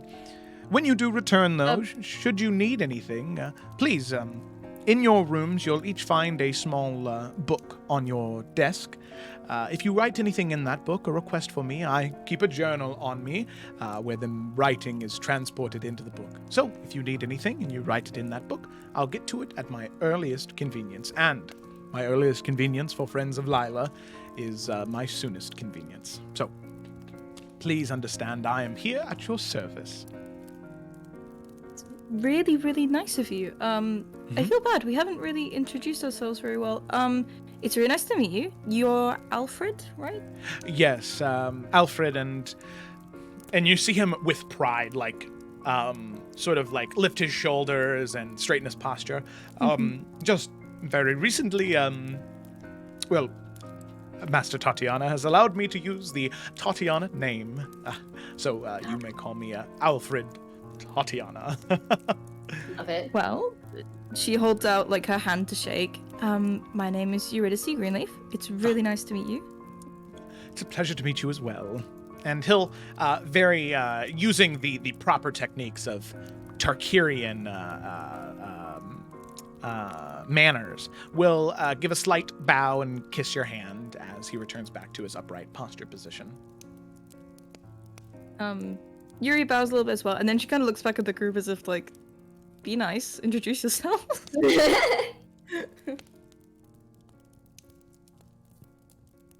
Yeah, no, he'll introduce himself. He'll just kind of like stick out his hand to shake his. Yes, hello. It's very nice to meet you, Mr. Sir Nalfian Forrester. Oh, a knight! Wonderful. Very rarely am I in the presence of royalty such as yourselves, as though I consider the Tatianas royalty of their own right. It is my great honor to meet a knight. Nalfian just smiles and shakes his hand. Very good. Frick will give like a little, kind of like mix between like a little head nod and a little curtsy. Twig Forrester. Oh, my lady, and he'll give a very, very resplendent bow to you. It is a wonderful pleasure to meet a lady of noble house. We have not had guests as decorated in titles as you in some, 3 or 4 months. It is wonderful to have you here. Right. Right indeed. And Twig, by the way, he is a halfling, so he's like 3.5 feet tall, like giving this very like 90-degree bow while holding like all of Lila's clothes that she threw off to him. Buddy. Yeah. Oh yes. Well, wonderful to meet you. And and like looking up towards you, Yorick. Oh hey, I'm Yorick Nasine, House Nasine. Nice to meet you. Of House Nasina. Wait a minute, I've been reading a little bit more history as things in the world are always changing. I believe Wild Wastes?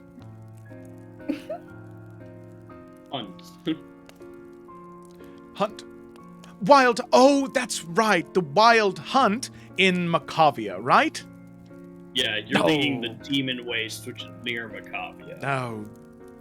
Well, my apologies. No, don't worry about it. Well, that's the one thing I'm still trying to be better about. These Tatianas, they are as smart as a whip. So I need to make sure I continue to read, and next time I promise I'll get it right. Yeah, no worries, dude. All right.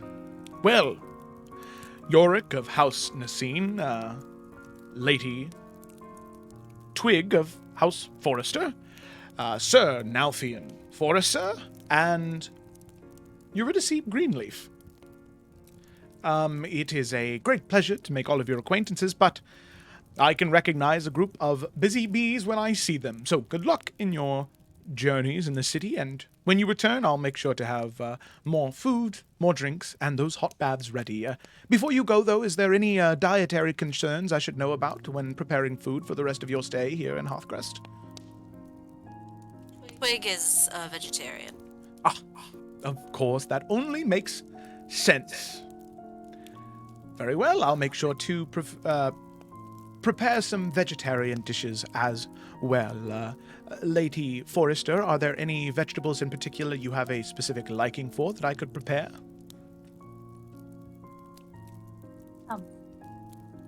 Well, I mean, I guess just whatever's in season's always best. Well, look at that. Not only a lady, but a green thumb as well. Rest assured, you'll have the best and the most flavorful that we can offer. All right. Thank you so much again. of I will course. actually lead our guest up to his room. You just focus on what you need to, okay? Very well. I do have a armful of clothes that I need to return to a room, so I'll get right on that. Well, farewell, all of you, and I look forward to seeing your return very soon. And he gives another very humble bow and then heads off towards a staircase that heads up and around to the rest of the building. And you can see that this first story here, there is a ceiling directly above you with two staircases that head up. But if you head up there are just these like sigils in the ground that lead you to different areas of the house. So in order to get from place to place inside the house, you just teleport there.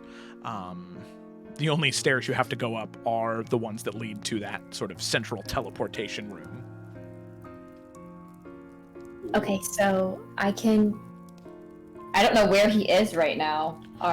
Yeah, he would have just followed behind you, sort of staying quiet. He probably would have been holding on to maybe like Yorick or Nalfian just onto their shoulders since he doesn't have the, or probably Eurydice in all honesty, as he doesn't have the ability to see or any type of animal to assist him in that. Okay, so if he's on Eurydice, she'll just say, "Hey, Eurydice, you want to help me take him to his room, and then we can go get Galdovan?" Yeah, absolutely. Okay, right this way. And so she'll take her to whatever sigil takes him to his room. I don't know. Of course. So there's one sigil that leads specifically to guest bedrooms.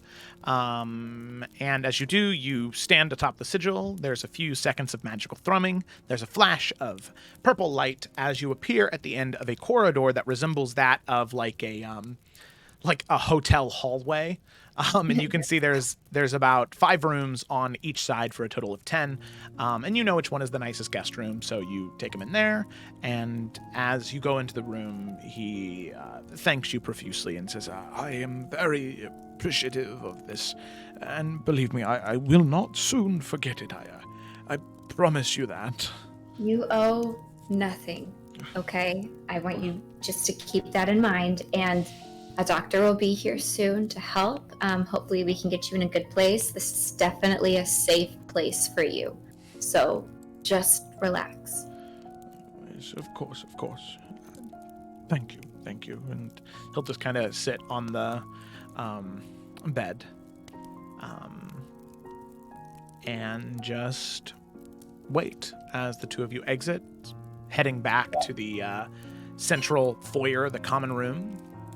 You head there, teleporting, and as all of you reconvene, ready to head to the Jaguar, or the Crown and the Jaguar, ready to save Geldovan, and also ruin the dwarves' evening. That is where we're going to go ahead and end tonight's session. Woo! Yay! Yay, indeed. So, thank you all. It. You did it. You got to Hearthcrest. We made it. Yeah. So, thank you all so much for watching. I hope that you enjoyed. I know I did. If you're watching on Twitch, be sure to follow. If you're watching on YouTube, don't forget to subscribe, like, and comment. And if you're watching on either, be sure to join our wonderful, wonderful Discord server, where at any moment, if you'd like to know more about the campaigns, the players and myself are in such an easy grasp to communicate. If you'd like something to watch this Sunday and you're not doing anything, well, then I have a perfect opportunity for you. This Sunday from 2 p.m. to 6 p.m., we will be having or Central Standard Time, we'll be having a Silent Shields one-shot. They are wonderful, easy to consume pieces of D&D material where they're all episodic. So each one is unique enough to itself. It's its own adventure. With pre-existing conditions, that makes it sound like a medical disorder,